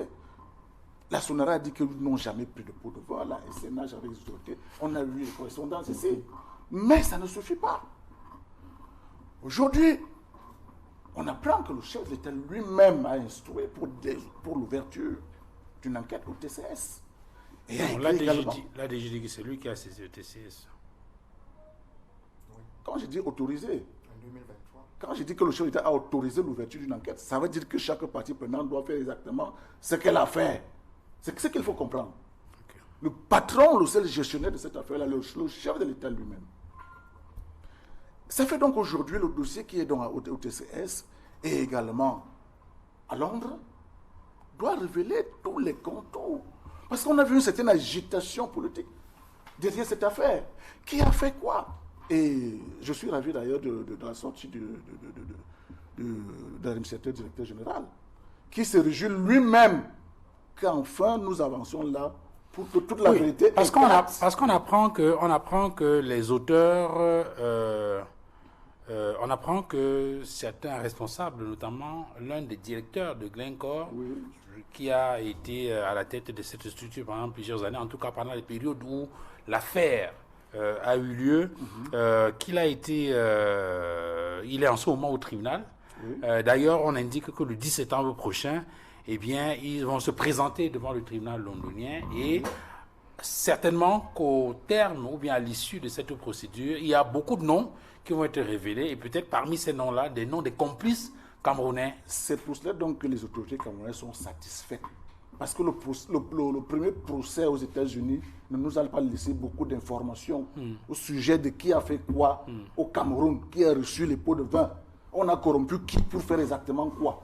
C'est ce que les Camerounais veulent savoir aujourd'hui. Alors donc, maintenant, tout n'est pas d'aller justifier mais les manquements. sur le timing, Émile, pour vous, le timing tient à quoi? À cette nouvelle information qui vient du tribunal londonien, ou bien il y a un lien avec la crise au sein de la Société nationale des hydrocarbures, avec notamment ces règlements de compte entre griffes selon un certain nombre de journaux. Je ne vois pas le lien parce que la justice a son temps. La justice n'évolue pas au gré des justiciables. Parce que cette sortie de l'ADG pourrait donner le c'est sentiment ça que j'en dis au début, que les gens sont libres de les membres du penser. conseil d'administration. C'est par là que nous sommes entrés. Dans cette affaire. Que la liberté de penser fait voir ce qui n'existe pas ou parfois ce qui pourrait exister, ainsi de suite. Les gens sont libres d'exprimer leurs pensées. Ça, on ne peut pas interdire. Mais quelle est la logique? Quel est le fonctionnement de la justice, du droit? C'est que ces gens-là, ils ont leur façon de fonctionner. Quand le tribunal militaire est saisi, ce n'est pas aujourd'hui. Mais le moment où le tribunal militaire va se mettre en branle, on va dire que non, c'est parce qu'il y a eu ceci que ce dossier est activé en ce moment. Mais les gens sont toujours libres de voir des accointances, des approchements entre tel dossier et tel dossier. Mais je dis, on ne gère pas un État au gré des individus. Qu'on soit administrateur, directeur général ou qu'on soit PCA, c'est des questions de l'État qui font en sorte que même après les individus qui sont là en ce moment, ces questions seront toujours posées au cas où elles ne sont pas définitivement réglées. Okay. Alors, Maître Ce n'est pas des individus. Ce n'est pas des questions d'individus qui a fait ceci ou non. Non. Et c'est pour ça que nous disons que nous devons avoir un système judiciaire un peu plus efficace qui va au-delà des individus. Ok. Voilà. Mais Maître Assira, quelle est l'analyse que vous faites de ce rebondissement dans cette affaire Glencore? Vous, en tant qu'acteur du système judiciaire, qu'est-ce que cela vous inspire comme commentaire? On apprend qu'au tribunal de Londres, il y a des personnes qui sont maintenant clairement identifiées comme ayant participé à cette affaire de Glencore Gate. Et dans le même temps, l'administrateur directeur général de la SNH qui est impliqué dans cette affaire-là, annonce que c'est une bonne nouvelle parce que cela va permettre d'identifier les complices camerounais. D'ailleurs, il a introduit une plainte au tribunal criminel spécial et donc on attend. Je vais répondre à cette question-là. Mais je me serais attendu à ce que, ayant été interpellé de façon un peu véhémente sur l'autre sujet, que vous me donniez au moins l'occasion de donner ma version à plusieurs reprises. Si j'ai désobligé Edmond, je vais peut-être d'abord commencer par lui demander des excuses parce que je dois dire que j'ai du mal à comprendre la situation dans laquelle il se met. Je reçois des messages, comme c'est le cas. Tout le monde a compris le sens de ma pensée. Il n'y a que lui qui semble... voilà. Et quand ça arrive, ce n'est pas la première fois malheureusement. La deuxième fois, je respecte toutes les émotions lorsqu'elles sont sincères. Mais lui et moi, nous avons eu tellement de choses à échanger sur les plateaux ou en dehors que je ne comprends pas qu'il essaye de faire de petites allusions sur... voilà, ma pensée n'a jamais été ambiguë sur un plateau. Jamais. Et il est aussi bien placé que... Moi, je ne me contente pas de faire une émission. Je suis avocat sur le terrain. Donc, les questions, on me parlait de l'article 45 du Code sur les personnes de la Constitution, sur la compétence du tribunal militaire. On a eu tellement de fois l'occasion d'en parler. Ce n'est pas le lieu ici aujourd'hui. Vous m'interpelliez sur une question bien précise. Le combat se poursuit. Ne pas avoir à en parler ici ne veut pas dire qu'on y a renoncé. Je répondais à une préoccupation particulière. Il en est de même de la question du fait qu'il a été bien traité. Je vous remercie d'avoir corrigé les choses. Peut-être a-t-il entendu, a-t-il compris? C'est vrai, il a raison quand il dit que j'ai dit qu'il a été bien traité. Mais en fait, c'est vous qui avez compris l'interprétation. Absolument. Ça voulait dire qu'il n'avait pas été molesté, comme malheureusement ça arrive très souvent. Ce qui est une réalité. Moi, je pense que le débat, je ne viens pas le dimanche en abandonnant mes occupations habituelles, ma famille ou mon repos, pour essayer de venger. Voilà. On a le droit d'avoir des échanges républicains. Et quand il y a une chose qui se fait qui est correcte, qui est convenable, ayons l'honnêteté de la mettre aussi au crédit de ceux qui sont là. Voilà, on ne peut pas passer tout un temps uniquement à ne faire que critiquer. Donc je comprends peut-être son émotion, mais je vais dire l'émotion qui est la sienne, nous la partageons tous les jours depuis des années. Il ne faut pas qu'il donne l'impression qu'il y a de mon côté comme une sorte d'ambiguïté dans mon propos. Ça n'a jamais été le cas pour personne et je me réjouis que toutes les personnes qui aujourd'hui m'interpellent sur le sujet ne commettent pas, même d'ailleurs sur ce plateau, ne commettent pas la même méprise que lui. Cela étant dit, l'affaire Glencore, de mon point de vue, traduit, je pense un peu, elle est un peu symptomatique de notre République bananière. Il faut dire les choses comme elles sont. On se retrouve ici, je pense que M. Messia a essayé de replacer à peu près le contexte, de le corriger. Une société, Glencore est une société anglo-suisse qui fait dans le négoce des matières premières. Et effectivement, elle négocie un peu partout où c'est possible, où ses intérêts la conduisent. Et il se trouve il faut préciser qu'il ne s'agit pas que du Cameroun. Beaucoup de pays sont concernés, y compris le Nigeria d'ailleurs, qui lui, moi je vais citer le Nigeria à dessein, parce que le Nigeria a fait des choses qu'ils n'ont pas attendu que quelqu'un vienne leur dire quoi que ce soit, ils l'ont fait spontanément. Nous, on est toujours dans le clair-obscur, en train de chercher à tripatouiller, etc. Donc, cette société dit, ce n'est pas une question, il n'y a pas de nuance là-dessus. Elle dit de façon explicite que pour lui permettre de prospérer, elle a été obligée de verser des pots de vin, des rétrocommissions à un certain nombre de ses partenaires. Au nombre de ces personnes-là, il y a des Camerounais, de hauts responsables camerounais. Et elle indique donc que pour lui permettre, en contrepartie, elle réalise des actions mirifiques, puisque pour certains, dans un certain coin du pays, ce qu'elle aurait pu vendre très très cher, elle obtient dessus des bénéfices de 30%, et dans d'autres, 70%. Je suis entièrement d'accord avec vous. Ce sont les chiffres qu'elle donne, qui sont constants. Pardonnez-moi, j'aurais dû peut-être aussi rendre hommage, comme vous, à votre suite, à Maître Akeremouna, qui est un confrère, un ami, un grand frère. Je pense que s'il n'avait pas été là, cette affaire, elle serait rentrée, oui, aux oubliettes, comme c'est malheureusement le cas pour beaucoup. Ce qui, moi d'ailleurs, me conduit à dire que nous sommes, et je vais appeler mon ami Edmond ici, pour lui dire que ce que nous faisons ici, vous vous rappelez un jour, je me suis dit, bon, est-ce qu'il ne faut pas désespérer parfois? Parce qu'on a le sentiment qu'on répète les mêmes choses et que rien ne change. Mais peut-être qu'au bout d'un certain moment, vous vous rendez compte que les interpellations, c'est-à-dire le sacrifice que nous faisons, et avec Martinez Ogo, nous savons aujourd'hui que parfois, ces sacrifices-là, de la parole, le ministère de la parole peut parfois conduire très très loin. Et donc, je pense que ces entretiens que nous avons, c'est le fait de répéter tout le temps les mêmes choses, finit quelque part par prospérer. Donc, franchement, merci Maître Akeremouna, Batuni Akeremouna. Mais au bout d'un certain temps donc, les dirigeants camerounais sont effectivement indexés, ils sont interpellés. Dans un premier temps, et c'est pour ça que la réaction de l'ADG d'hier, je dis, me paraît un tout petit peu curieuse, étonnante. Parce que dans un premier temps, quel est le pays dans lequel une action aussi grave peut avoir été portée sans qu'à aucun moment, je parle sous votre contrôle à tous, peut-être qu'il peut m'arriver parfois noyé dans beaucoup d'autres préoccupations annexes que je n'ai pas tout suivi. Avez-vous entendu dire qu'il y a eu une commission parlementaire qui a voulu à un moment donné aller investiguer sur cette affaire Glencore? Jamais de la vie.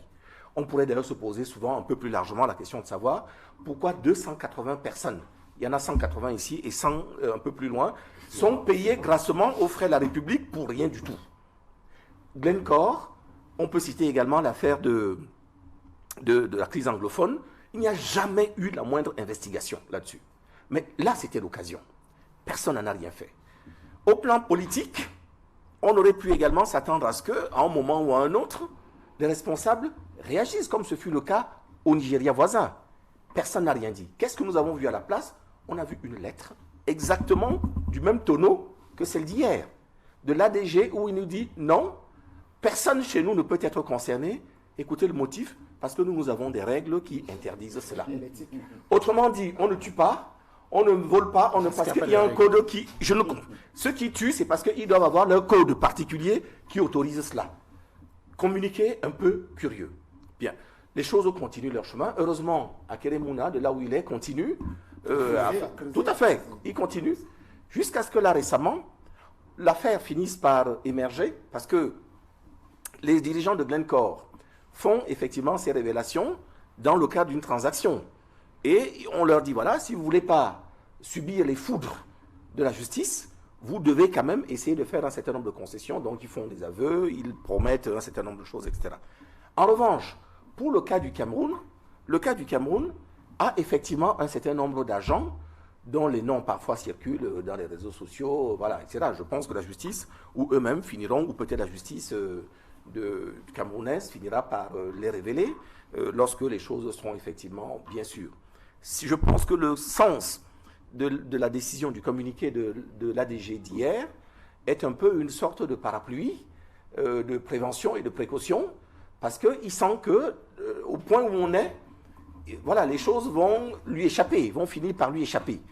Et au bout d'un moment, il va bien falloir qu'il essaye de... Tout à fait. Donc il nous dit qu'il a déposé, je crois que c'est passé au mois de décembre. 6 novembre 2023. 2023, une plainte au TCS. Je n'ai pas vu vraiment... je vous signale en passant qu'il y en a d'autres, hein, de plaintes, de procédures qui sont... on a vu l'affaire de Covid ou des chantiers de la Cannes, voilà, oui, etc., dont on n'a plus beaucoup parlé, où il n'y a pas eu une grande motivation, etc. Où je pense que, de mon point de vue, quand on est dans un système normal, la justice doit au moins pouvoir interpeller les mises en cause pour pouvoir entendre leur version, de sorte que l'opinion, au minimum, ne reste pas à supputer inutilement et à salir le nom de gens qui n'ont rien à faire là-dedans. Et avec la même rigueur, ceux qui peuvent être retenus dans les liens des accusations doivent répondre, parce que, encore une fois, il s'agit de mœurs. Vous parliez tout à l'heure de la politique du président de la République. Ça doit faire au moins 20 ans que le président de la République n'arrête pas de dire que les gens qui ont pris de l'argent vont rendre gorge. Mais au lendemain, c'est le discours du 31 décembre, au 1er janvier l'année qui suit, on n'a plus rien du tout, si ce n'est quelques petites interpellations ici, où il manque à la fois la régularité, la constance, la compréhension d'une action qui est une action dynamique et constante, et pas seulement en répression, mais également en prévention. Parce que les gens, l'affaire Glencore, quand je vous dis qu'elle est symptomatique de notre cas, c'est juste que, là pour une fois, le président de la République, qui, je peux le comprendre, on lui reconnaît un certain niveau de républicanité, je ne sais pas si on peut le dire comme ça en mots, c'est peut-être un mot nouveau. Donc je peux comprendre qu'avant d'envoyer des gens à la vindicte, qu'il ait besoin de preuves. Mais là, en l'occurrence, Glencore est quand même assez parlant dans la mesure où on a des preuves, on a des éléments. Il y a une procédure qui a été engagée, qui a révélé des choses, des noms, et pour lesquelles le président de la République n'a plus besoin d'attendre ou d'attendre autant pour qu'on puisse voir des actions concrètes, précises. Quand le président de la République veut faire quelque chose, on le voit, on a fait Martinez-Zogo, on a vu comment on a modifié l'organisation habituelle de la police judiciaire, comment on a fait pour encadrer, pour qu'on puisse avoir la certitude d'une procédure qui va pouvoir se dérouler. On la voit aujourd'hui, même si encore une fois on peut toujours un peu critiquer, ça c'est autre chose, mais on a vu au moins l'action dynamique qu'il y avait derrière pour pouvoir obtenir un résultat vertueux. Donc je pense que s'il y avait eu la volonté, la même volonté d'obtenir une action vertueuse et dynamique, on aurait déjà vu certainement, moi je n'appelle jamais à la mort du pécheur, c'est la justice qui doit faire son travail, mais au moins que la justice fasse son travail et que le peuple camerounais soit restitué dans ses droits. Donc si vous me demandez quelle est la leçon qu'il faut en tirer, la leçon qu'il faut en tirer, c'est qu'il faut qu'on reste vigilant et que chaque fois que nous avons le sentiment de citoyen ici, dans la diversité de nos opinions que vous convoquez ici chaque jour sur vos plateaux, qu'on ait la possibilité d'en parler et que les gens qui nous écoutent, s'ils sont de bonne foi, prennent la mesure de la chose et entreprennent les actions parce qu'il y en a marre. Je vous dis encore une fois, ce jeune homme qui a été l'objet de notre premier thème, au départ, il y en a des millions comme ça. Et il va arriver un moment où ils vont être tous exaspérés, désespérés parce qu'il n'y a plus d'espoir. Et ils n'ont plus d'espoir en raison des affaires Glencore et autres, etc., qui s'alignent comme ça et qui ne donnent plus de possibilité aux jeunes d'avoir un espoir. Et pourtant, Dieu sait qu'il y a tellement de chances dans ce pays. C'est ça qui est malheureusement navrant. Alors, Edmond Kamgia... Et nous serons tous victimes de ce raz-de-marée. Nous serons tous victimes. Il y en a peut-être, ils ont d'autres possibilités ailleurs, des maisons, ils ont pu se créer des résidences bis ailleurs. Mais nous qui avons... Moi, j'ai fait le choix de venir. C'est pour ça que tout ce qui se passe ici m'intéresse. J'ai fait le choix de revenir, le choix inverse, parce que je pensais qu'on avait la possibilité de construire ce pays de façon dynamique. Donc le voir, comment des gens, des pyromanes, chaque jour dans leurs actions, ce qu'ils font ou ils ne font pas, conduit progressivement ce pays vers la dérive. Un jour, lorsque ça va mal tourner, ils vont partir, ils vont nous laisser ici dans le brasier. C'est ça qui, moi, m'ennuie et c'est ça qui est ma révolte de tous les jours. Je leur ai dit à Edmond, ne vous inquiétez pas Edmond, nous avons le même combat. Certains ont dit que on va mourir, tu verras arranger le pays. Alors, Edmond Kamgia, cette sortie de l'ADG, est-ce que vous partagez l'idée de ceux qui estiment que ça a l'air, enfin qu'il y a des choses qu'il souhaiterait révéler, mais peut-être qu'il ne le dit pas de façon claire? Est-ce qu'il est en train de mettre en question le conseil d'administration ou en train de l'indiquer de façon subliminale comme étant d'une façon ou d'une autre concerné par cette affaire Glencore? Ce que je peux remarquer, c'est que la coïncidence est troublante. C'est pratiquement au lendemain de ce conseil d'administration, du communiqué, des mesures prises par le conseil d'administration que l'on constate que quelques jours après, n'est-ce pas, l'administrateur directeur général prend un communiqué sur une affaire pour laquelle il n'était pas très prompt à s'exprimer. Et comme par hasard, s'inspirant de l'actualité dans l'affaire Glencore, l'actualité juridique, judiciaire, à Londres, le tribunal de Westminster de Londres va bientôt statuer là-dessus. Il rappelle, et c'est juste, que les auteurs de la corruption de ces sociétés sont connus, puisque l'affaire a éclaboussé depuis les États-Unis. Donc, la coïncidence est effectivement troublante.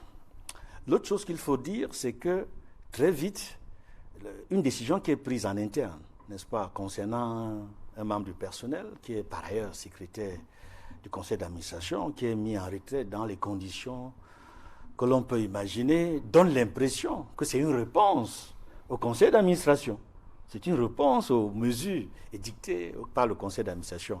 On ne peut pas en vouloir à ceux qui pensent comme cela. C'est une grille de lecture possible.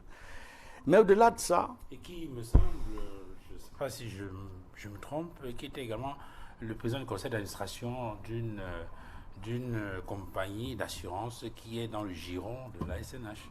Oui, il y a eu beaucoup de mouvements d'ailleurs au niveau des compagnies, notamment pétrolières, ces derniers temps, en relation plus ou moins directe ou indirecte à cette affaire Glencore, notamment dans les relations qui semblent tumultueuses aujourd'hui entre le président du conseil d'administration et l'administrateur directeur général de la SNH. Mais au-delà de ça, je dois rappeler un fait, une anecdote qui date d'un des anciens administrateurs directeur général de la SNH, Jean Assoumou, de regretter mémoire. Je me rappelle une interview qu'il avait accordée à la CATV à l'époque, à l'émission Actualité Hebdo. Le présentateur de l'émission lui demandait d'expliquer un peu comment se gère le pétrole camerounais. J'ai trouvé osé la question, mais c'était professionnel. Le journaliste avait fait preuve de professionnalisme. Il a posé une question pertinente à Jean Assoumou, de regretter mémoire.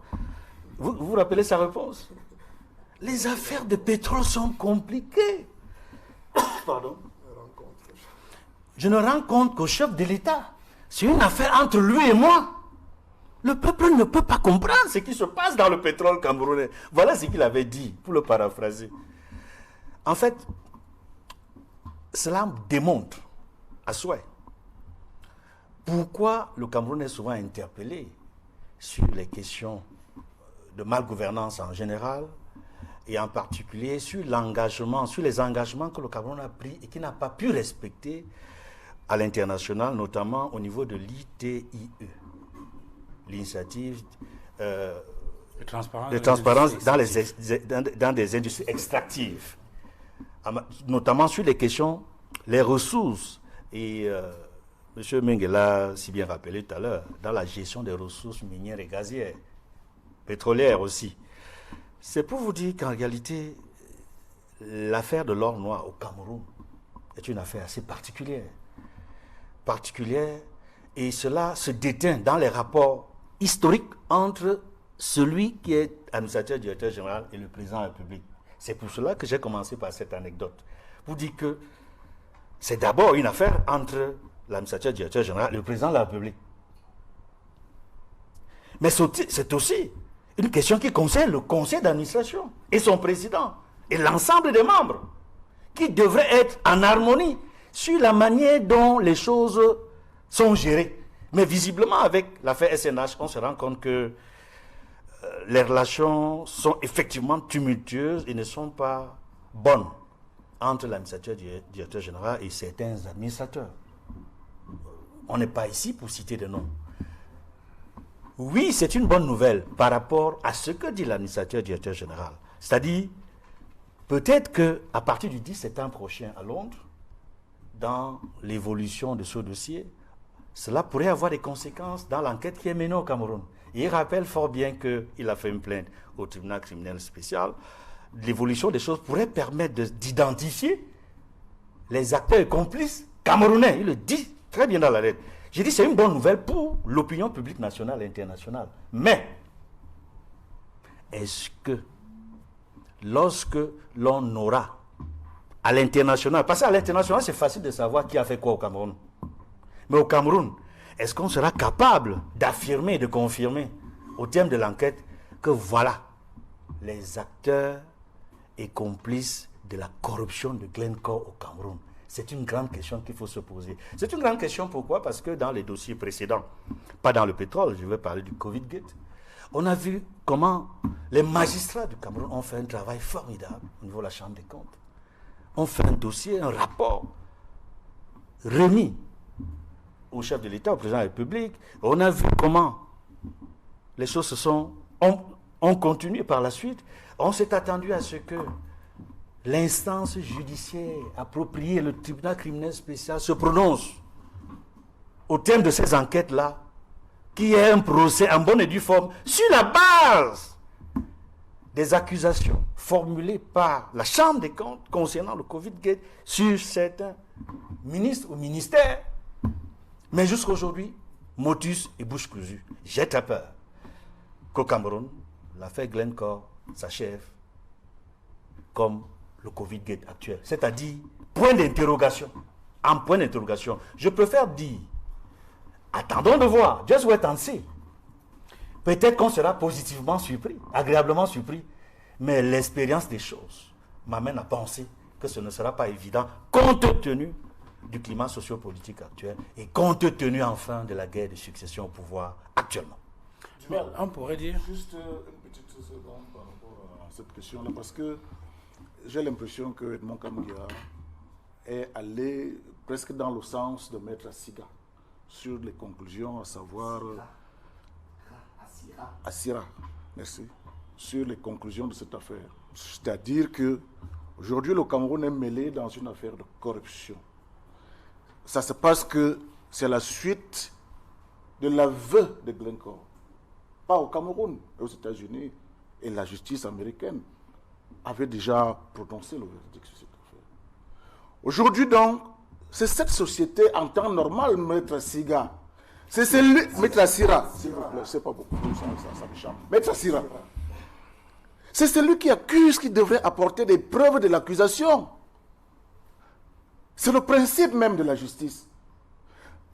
Où sont les preuves de Glencore sur des pots de vin, de corruption et autres à la Sunara et à la SNH?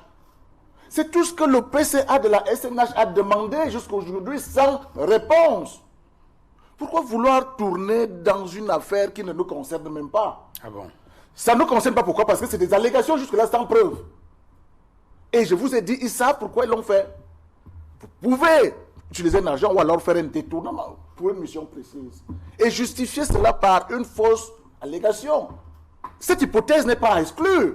Par exemple, c'est pour ça que nous, on va se déchirer au Cameroun. Oui, le chef d'État et les responsables camerounais veulent toute la transparence. Et la machine est mise en branle. Voir la succession, voir ceci, voir ça. Je ne sais pas si c'est toujours le même dossier. Donc pour vous,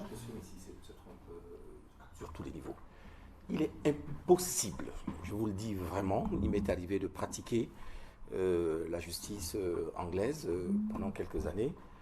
Il n'est pas envisageable une seule seconde qu'un engagement qui a été pris par un mis en cause devant un juge puisse être autre chose que la réalité. Glencore n'est pas venu accuser l'État du Cameroun ou la SNH ou la Sonara. Glencore a été pris les doigts dans la confiture. Et il ne vient pas se défausser de quoi que ce soit. C'est pour ça que moi je suis toujours un peu inquiet quand on rentre dans le tout déni au Cameroun. Et malheureusement, la plupart des personnes de votre parti, j'ai rien contre. Il m'arrive parfois d'être d'accord avec vous ou de ne pas être en accord avec d'autres personnes.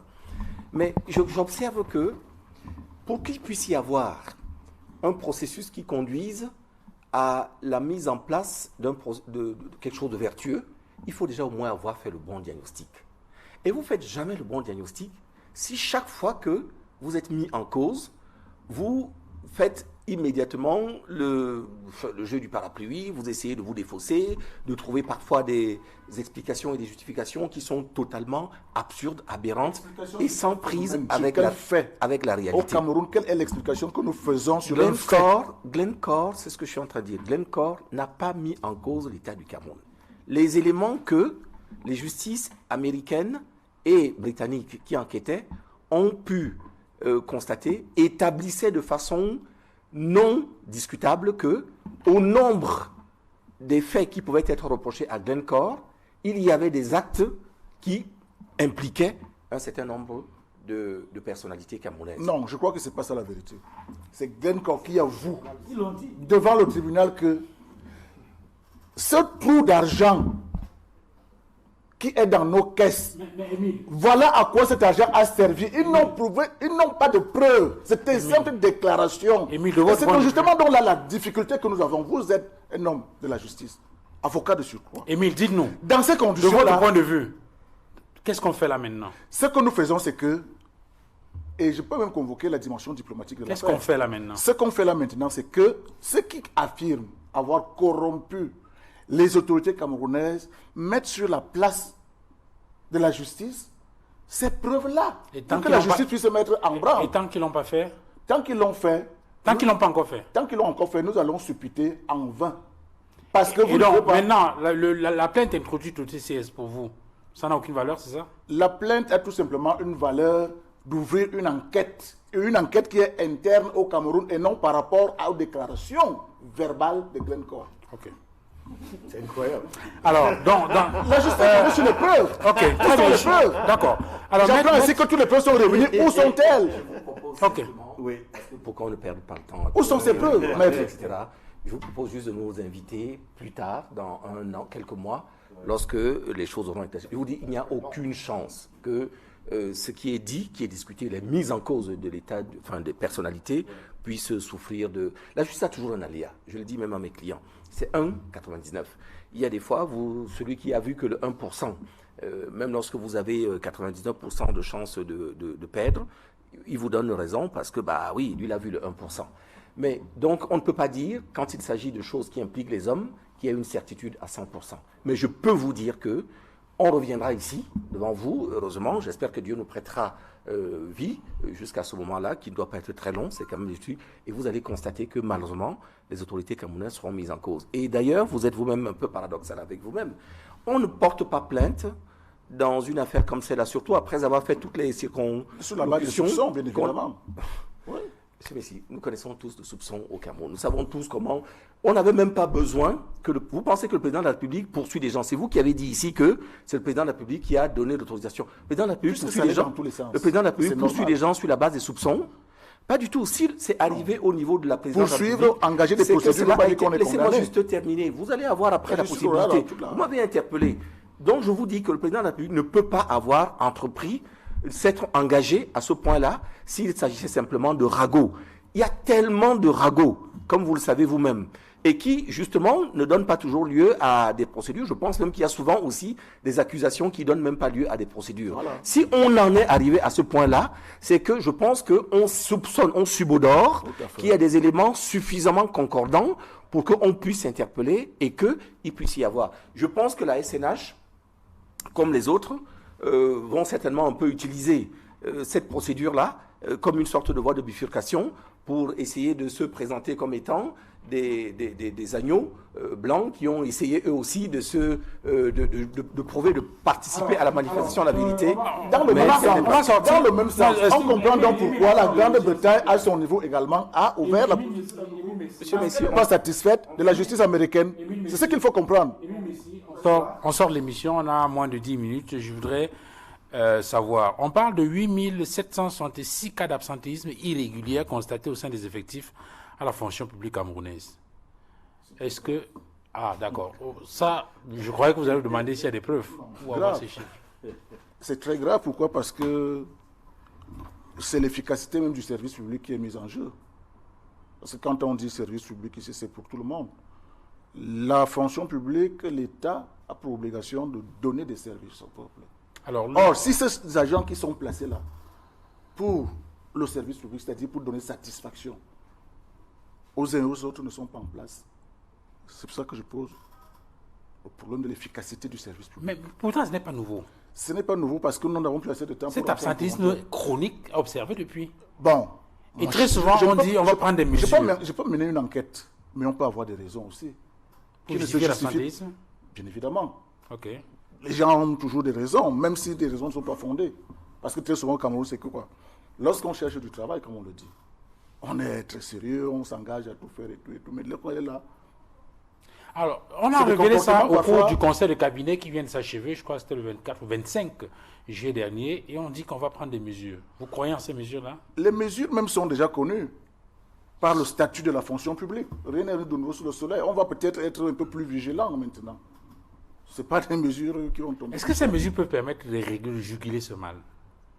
On ne change pas une société par décret. Moi, je crois qu'il faudrait d'abord aller au fond, comprendre ce qui justifie un grand nombre d'absentéistes dans notre administration. Qu'est-ce qui justifie cela? Vous n'en avez aucune idée? Moi, je ne suis pas dans les secrets de Dieu, mais on peut aussi épiloguer comme tout le monde. Est-ce que ceux-là sont en situation de frustration? Est-ce que ceux-là sont tout simplement des malhonnêtes qui ne veulent pas travailler? Est-ce que beaucoup sont malades? Est-ce que beaucoup sont même décidés? Quel est le cas de l'autre et de l'autre? Parce qu'on ne peut pas dire que tous accumulent les mêmes raisons. Ça, il faut le dire. Alors, Willy Mengue, sur cette question-là, on dit absentéisme irrégulier. Est-ce que beaucoup estiment que ce serait même des cas d'abandon? Parce qu'on dit que dans ce package-là, il y a 7133 personnels qui ont été incapables de lever les doutes qui pesaient sur eux et donc le solde est suspendu depuis lors. Ah oui, justement, parce que c'est là où j'allais poser la question sur ce lot d'absentéistes. Est-ce qu'il n'y a pas les cas d'abandon, ceux qui n'ont plus trouvé la motivation d'être au service de l'État, peut-être parce que les conditions de travail ne sont pas confortables, peut-être parce que la rémunération n'est pas à la hauteur des efforts qu'ils fournissent et qu'ils ont trouvé une opportunité ailleurs. N'oubliez pas que Air Canada est à la mode. Air Canada est à la mode. Il y a une grande colonie de Camerounais qui se retrouvent au Canada, il suffit d'avoir un peu de moyens. Et tout de suite, on fait des papiers. Air Canada vient vous ramasser, vous partez. Il y a donc cet aspect-là. Mais je crois aussi que parlant de l'absentéisme, dans certains cas, si vous prenez le cas des fonctionnaires qui sont dans les arrondissements, vraiment les conditions de travail dans les arrondissements sont très très difficiles, très très pénibles. Vous arrivez dans un arrondissement où il n'y a pas de lumière, il n'y a pas de réseau, les cases d'astreinte, il n'y en a pas, les jeunes professeurs, les jeunes enseignants, les jeunes médecins, tout cela, ils se retrouvent dans des conditions où le travail est quasiment pénible et difficile. Par conséquent, quand le sous-préfet fait la ronde des services, il se rend compte qu'il y a des absents.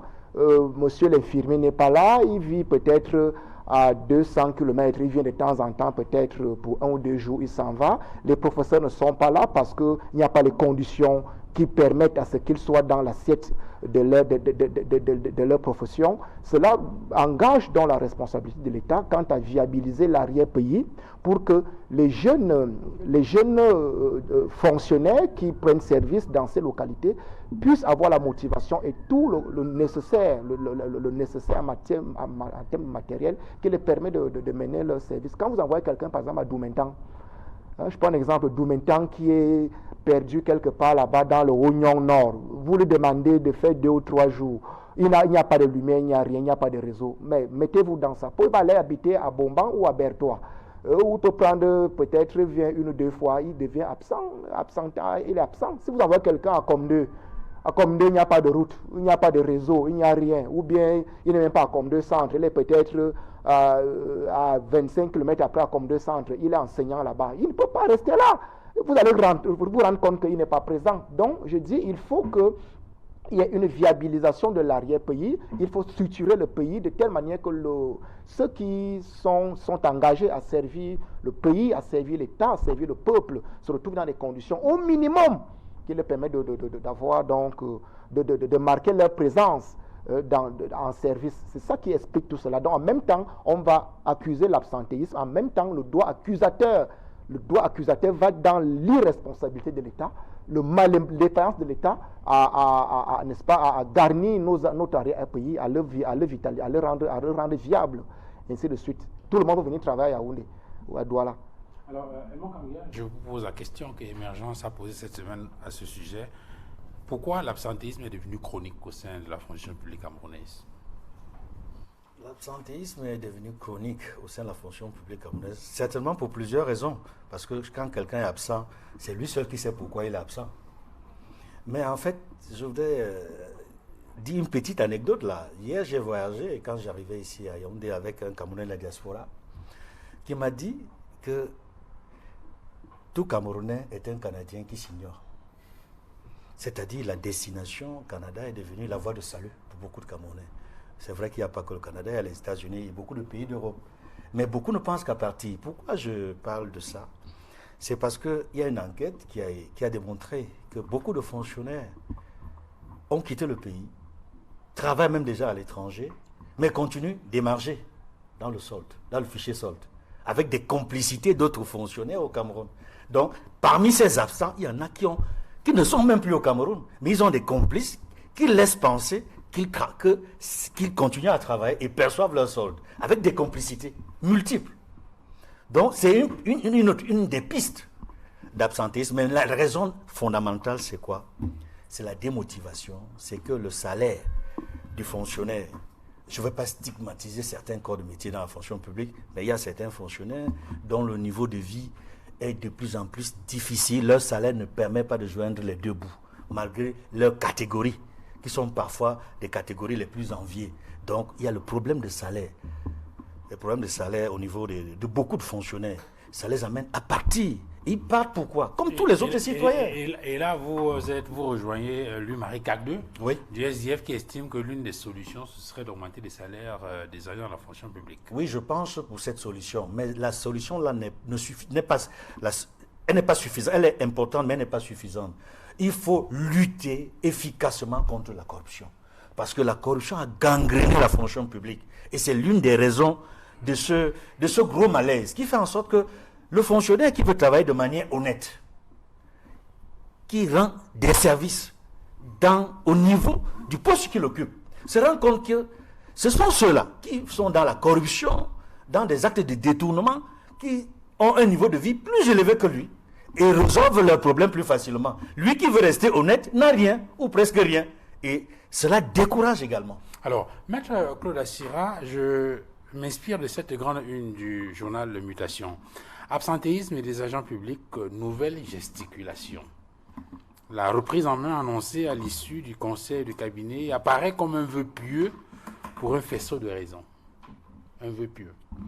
En fait, pour être honnête avec vous, je ne veux pas être désagréable. Moi, je n'ai pas compris la pertinence de ce thème aujourd'hui parce que je ne vois pas ce qu'il y a de nouveau. Là, je pense que la République a cessé d'être véritablement depuis 1984. Je me rappelle quand le président de la République actuel, il prenait ses fonctions, on était encore tout gamin. Voilà, même ceux qui n'allaient pas au travail, on commençait à se rendre à leur travail, le lieu de travail, ils étaient ponctuels. Je crois d'ailleurs qu'il y avait souvent des rondes qui étaient effectuées par les chefs de département ministériels pour s'assurer que tout le monde était là. J'ai le souvenir que le Premier ministre venait de lui-même, il se présentait à l'entrée et voilà, il vérifiait, il pointait ce qui était ponctuel. Vous voyez, à partir de là, vous avez ce qu'on appelle l'autorité de l'État. Bien. Malheureusement, aujourd'hui, l'État est allé un peu en lambeaux, par petits pans, progressivement. Et comme il n'y a aucune perspective, là, il se présente deux problèmes. Le premier, c'est que celui qui accuse, qui montre le doigt accusateur, doit d'abord lui-même montrer l'exemple. La République doit d'abord être exemplaire. Quand vous dites à tel, moi si je dis à mon personnel, à mon cabinet, voilà, vous ne faites pas ceci, vous ne faites pas ça, si je ne montre pas par l'exemple, pourquoi voulez-vous que eux, ils se sentent le devoir de l'obligation absolue de le faire? La République doit prêcher par l'exemple. L'exemplarité, c'est à tous les niveaux. C'est-à-dire donner à tout le monde ses chances. Que celui qui est dans le plus petit district du Cameroun sache qu'il va avoir des droits équivalents. C'est-à-dire que si on vous affecte, par exemple, je prends un exemple ici, une ville qui m'est relativement chère au cœur, une Tuy. Vous y allez, vous avez envie d'y trouver des établissements scolaires parce que vous avez des enfants. Bien. Si vous n'avez pas vos enfants, vous n'avez pas cette infrastructure scolaire. Je prends la base. Je ne vous parle pas des hôpitaux, on pourrait développer, multiplier. Qu'est-ce que vous allez faire? Vous allez être obligé de les laisser un peu à Yaoundé quand même, en vous disant que il vaut mieux qu'ils soient là parce que là au moins ils vont être... Et s'ils sont à Yaoundé, vous n'allez pas rester un an sur place sans avoir jamais l'occasion de venir les voir pour essayer de les manager, de voir comment. Vous allez passer une partie du coup, vous allez développer, multiplier vos centres d'intérêt qui font que, forcément, vous ne serez jamais à temps plein en TUI qui est votre poste. Ceux qui viendront vous chercher vont trouver que vous êtes absent et ça va donc remplir les cases de l'absentéisme. Parce que ça, c'est la deuxième raison. À un moment donné, l'État doit faire ce qu'on appelle les états généraux, qui est une sorte d'état des lieux. Il fut un temps, je me rappelle, du temps de mes parents où on n'affectait pas. Si vous aviez par exemple un papa des gens qui étaient dans la fonction publique, on n'affectait jamais l'épouse en un endroit qui était différent de là où son mari devait exercer. C'était des lois de la République, c'était des piliers fondamentaux, capitaux. Bien, aujourd'hui, il n'y a plus jamais, à aucun moment, l'État ne s'arrête, ne fait appuie la main sur stop pour se dire, bon, essayons de faire un peu l'inventaire. C'est quand vous dites l'absentéisme, quels sont les critères de l'absentéisme? Est-ce que l'absentéisme du médecin, c'est le même que celui de l'enseignant? Est-ce que c'est le même que celui du policier, du magistrat, etc. Toutes ces choses-là, une république normale s'arrête à un moment donné, fait le point, fait l'inventaire, fait le bilan et essaye de voir, de trouver les mesures de correction qui permettent aux choses. Donc, venir simplement dire l'absentéisme, je ne vois pas du tout la consistance d'un tel thème là, parce que, bon, on a parlé, mais au final, on ne peut rien dire qui soit concret et qui nous permette de trouver des solutions. L'intérêt serait peut-être dans le fait que ça perturbe le fonctionnement du service, parce que les gens ont besoin des services. Si vous avez parlé d'hôpitaux, eh bien, en arrivant à l'hôpital, on ne trouve pas de médecin. En arrivant à l'école, on ne trouve pas d'infirmiers. Eh bien, cela pose... Merci, messieurs, d'être venus sur ce plateau. Merci à vous, Émile Messi, d'avoir répondu présent. Merci à vous, Maître Claude Assira. Merci également à vous, Edmond Kamgia. Et bon retour à Douala. Merci également, Willy Mengue, d'être venu sur ce plateau. À vous, madame, monsieur, d'avoir regardé cette autre livraison de droits des réponses. Excellent dimanche à tous et à très bientôt.